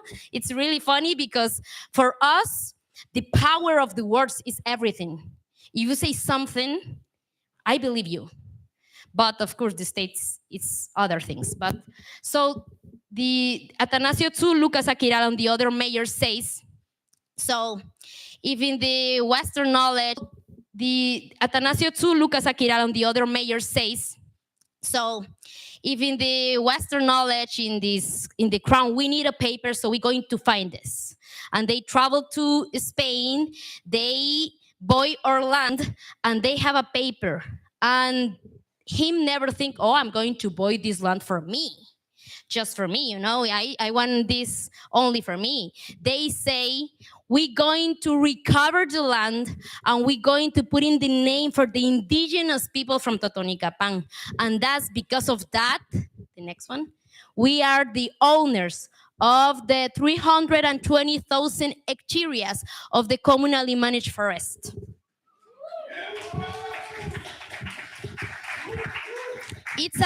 It's one of the most important richer water area in Mesoamerica, and continue until today.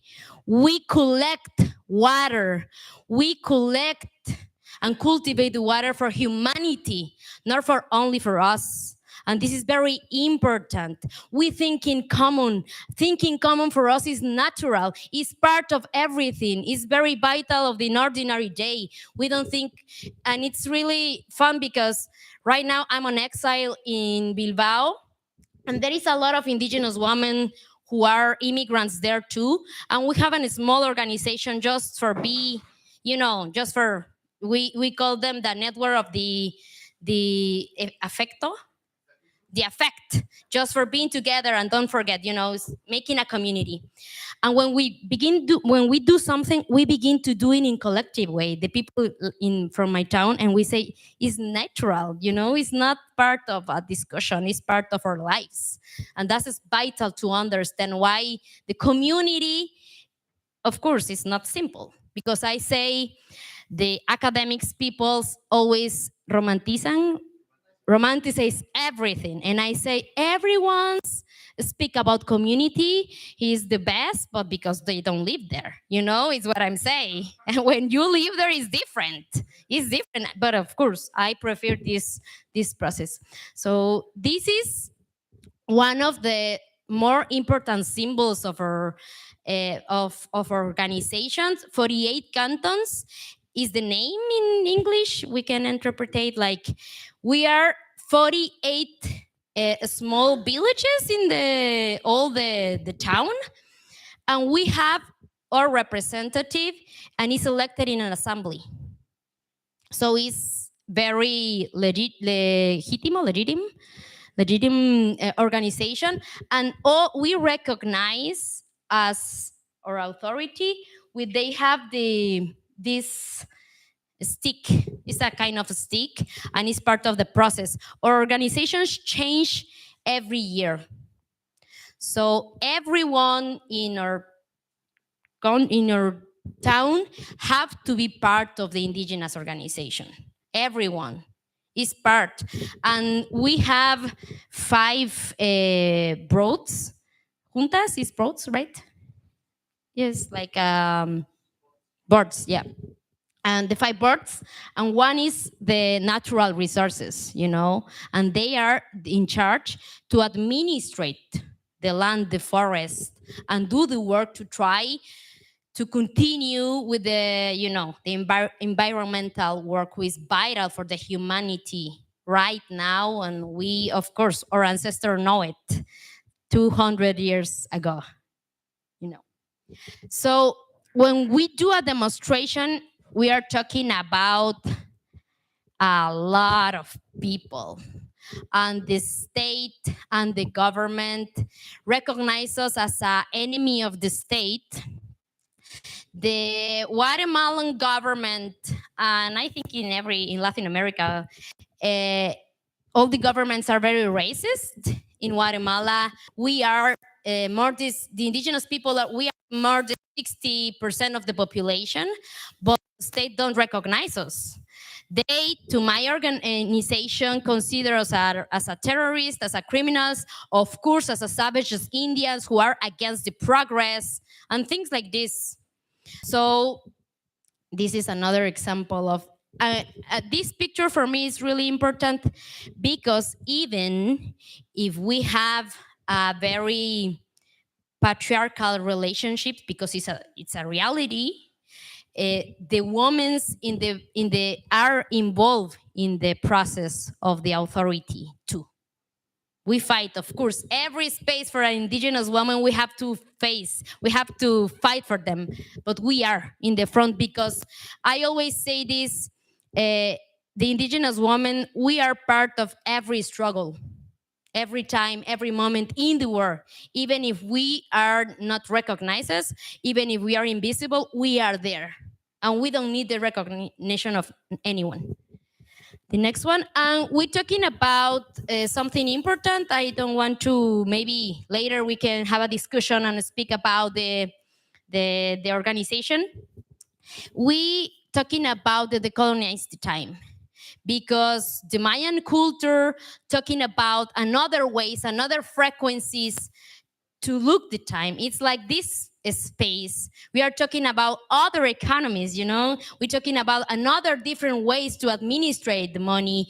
And of course, our people, we are agree. We have to imagine a different things. We are trying to recover the indigenous and the ancestors' knowledge, because it's in front of us, but nobody wants to see.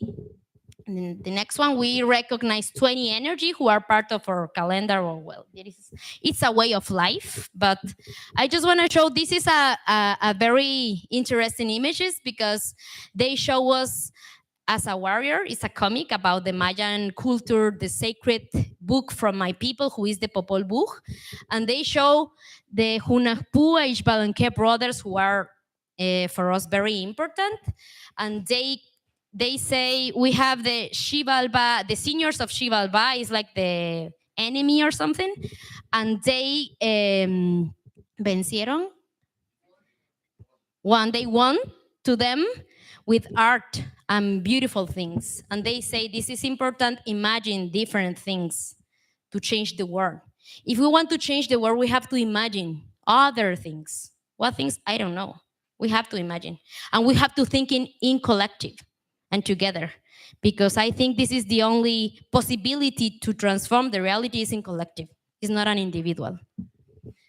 We create and we believe in art, and for us it's very important, the idea, not exactly like a circle, it's like a spiral, It's vital. It's very important when we want to talk in economy, when we want to talk in different things. It's very important be out of the box. If we continue thinking like this, I don't know what is the result. I think we know them. But if we think beyond the box, it can do something different. And I think it's important, because not everything is good and everything is wonderful. Destructivism and the continuity of the colonial dispossession continue until today, and is part of the challenges we have to we want to transform. This is, I think every map is political, and I show the first maps there, the Mesoamerica, the Mayan cultures and things like this, the Aztecas too. And then we see this is a map about mining in our territories right now. And I think it's interesting and see what we're talking about. Our territory are destroyed right now for destructivism, for decapitalism. And for me, the capitalism and the colonialism are together. I know this space understand this perfectly.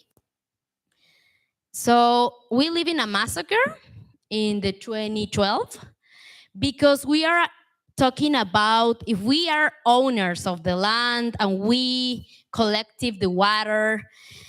We in Guatemala, because Guatemala is one of the most unequal country in the world and the most with more poverty and things like this.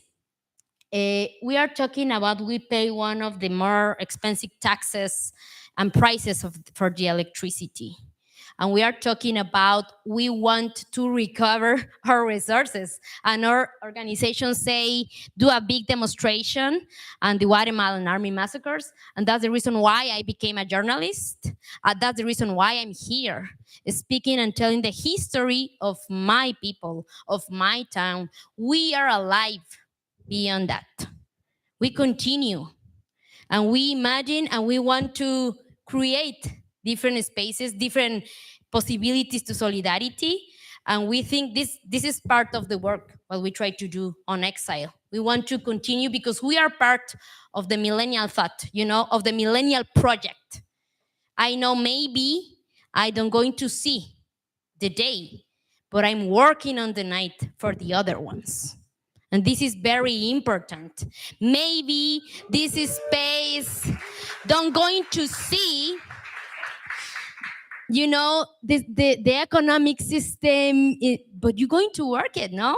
This is part of the millennial thought, the common sense, the common projects. We are trying to create something not for us, it's for the humanities because it's possible to do in a different way, in a collective way, who recognize everyone and let us be. This is the widows of the massacre, and I asked permission to them to show his faces, but they are inspiration for me, and that's why it's very important. Always bring his energy with me. The next one. And when the massacre happening, our ancestor was in there. Was for us is part of the genocide, the war in Guatemala, because Guatemala have a war, a genocide process. The war never ends for the indigenous people all around the world. I'm not speaking in name of nobody. I'm just speaking for me, by myself. But it's the reality for a lot of territories, not only mine. It's not only Guatemala. It's not only East Central America. It's all the South Global. This is our happening right now. But even with that, we continue, with the communal organization, protect the land, protect the rivers, protect everything, protect the environment for the humanity, not only for us. It's a way for us very important to give dignity to the indigenous people because the government says they are savages against, but we say, no, our people are my people of my neighborhood, are people who I recognize as my family. So we say they deserve to be dignity in his memory. So I'm going to just briefly, Carlos going to share because after that, we create a self-management collective, and that's why I want to share today. We came for the Millennium Project who create another networks, We begin in 48 cantons, who is the experience that I know and that I lived when I was a child in our organization. But we can create with that example another things. That's what I want to say. We are not the owners of the collective organization, It's not like this. It's for everyone. Everyone can use the common sense, is what we say. Thinking in plural, thinking beyond you.